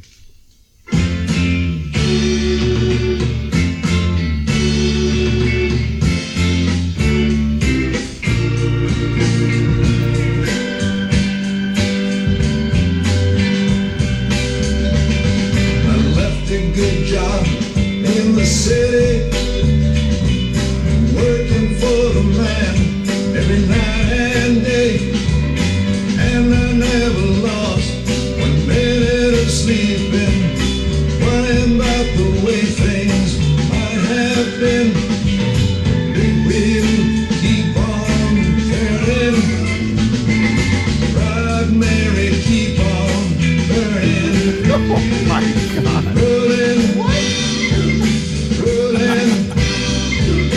Rolling on the river. 3 seconds, sir. Cleaned a lot of plates. There it is. Now, before you say anything, do you have an idea? Crap, do you have an idea? You know what? I cheated. Okay. I cheated because you said he has a second cousin that's a voiceover. Correct. The only reason you'd say that is if he's a big voiceover actor. Not necessarily. I was just trying to give you something. But true. But that's the only thing that came to my... Okay, well then in that case, I may be wrong then. Because, I mean, there's a huge voiceover artist that I might think it's him. Well, there's only one way to find out, sir. I Can I give you one more hint? That sound was pretty good. Maybe choke. Okay. I can give you another hint if you'd like. No, because I might want to use it. You have another one?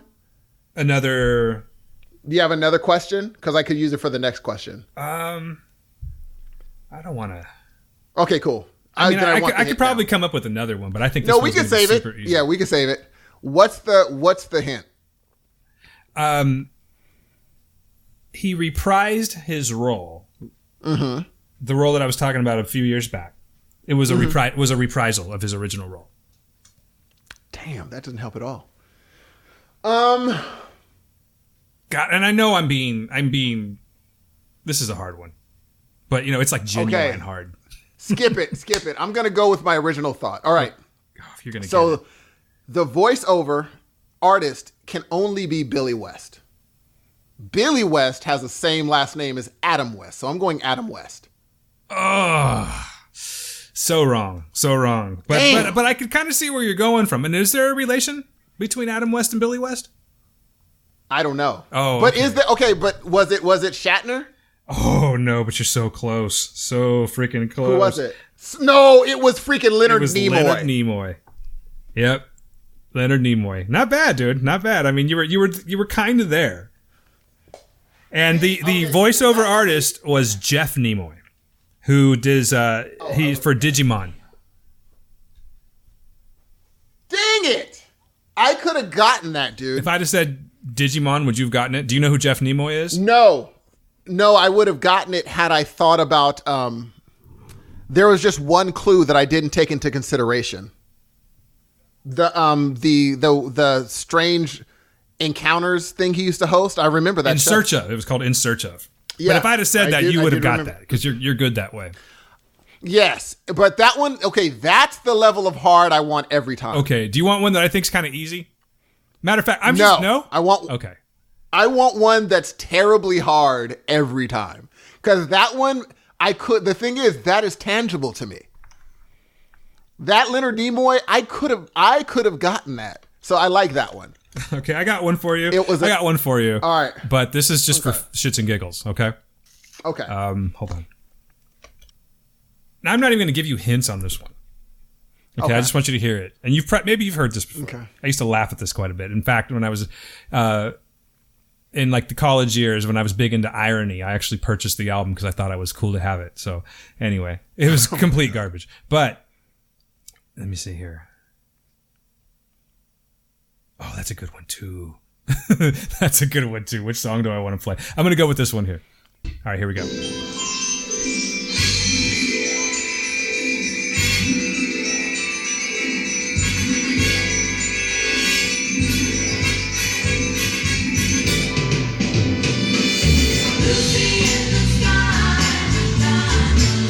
This might clue you in right now, just this alone.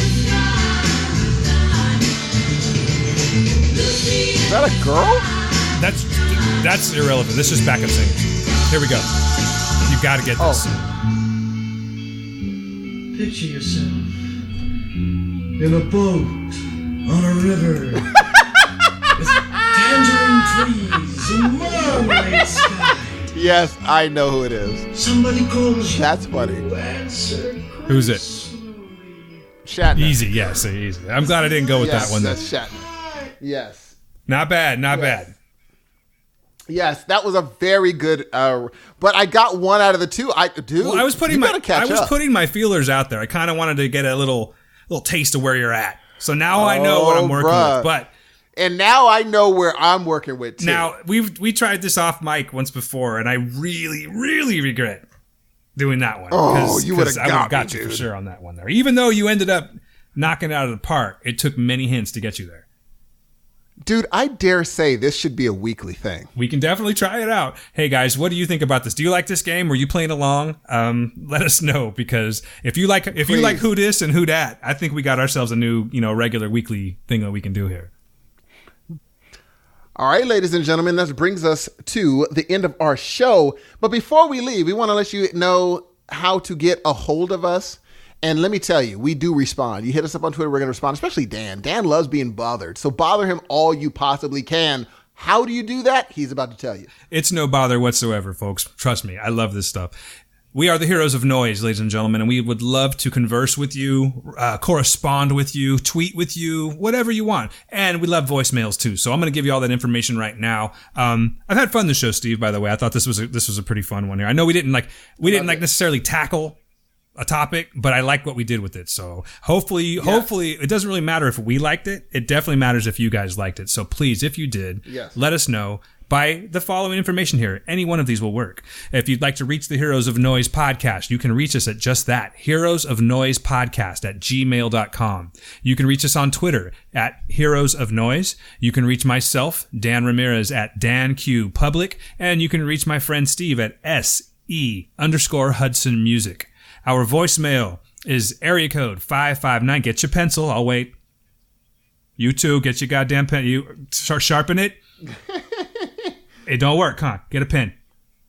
Fucking pen don't work. You know what? I'm done with you. All right, ladies and gentlemen. Voicemail 559-492-9831. That person's just going to have to wait until next week. You blew it, sir. You blew it. And also, if you're not subscribed to our podcast and you feel like you might want to, I would say just go ahead and pull the trigger and do so. Wouldn't you agree, Steve? Just pull the trigger. Yes. So do so. Subscribe to our podcast, ladies and gentlemen, please. You can do it at iTunes. You can do it on Stitcher. You can do it on Google Play. The reason that I like to push iTunes and Stitcher mostly is because it also comes with an area where you can leave us a review. So please, if you like what we're doing, as much as we do, please leave us a 5-star review or whatever you think that we're worthy of. And, by doing so on either iTunes or Stitcher, you're going to let the show get noticed a little bit more. It gets on the radar of other people, which makes it more fun for us later. And we can get more emails and more, the whole bit. So we really want to grow this show. I know I'm babbling, but ladies and gentlemen, it's been a hell of a time this week. And Steve, take it away. And ladies and gentlemen, if you would like to send us your own challenge for Who Dis or Who Dat, you simply, you can either leave a voicemail. And the Who Dat's a little bit hard because it has the music with it. But if you have a challenge for me that you think you can stump me with Who Dis, just like I stumped Dan with it, please leave it on the voicemail, answer the question, and put, ladies and gentlemen, Who Dis. and we will answer it to our best of our ability. And you don't have to you can put the answer at the bottom, but I would recommend not doing it and just let us Google it and we'll figure it out ourselves. But please try to challenge us. Or you can email, you got our email, and make sure you put in the title, who this or who that, depending on which one you have. We welcome the competition. We can't wait. And let me tell you something. Here's one thing I will tell you. It's hard to stump me, ladies and gentlemen. I'm just going to say it. I'm just going to say it. Your boy is hard to stump, so I challenge you, listener. I challenge you to your face to try to challenge me. I dare you to try to stump your boy, because I'm unstumpable. That's what people have called me. They call me Steve, and they call me unstumpable. You either know me as one or you know me as the other. Unstumpable Steve. Let me see you. Unstumpable Steve. So I challenge you, ladies and gentlemen, try to stump me. But until that mystical day where we come back again, I am your host, Steve. Ladies and gentlemen, my name is Dan Ramirez. It has been a pleasure talking with y'all this week, and we will be back soon. We are the Heroes of Noise. We shall return. We'll see you next week. Peace.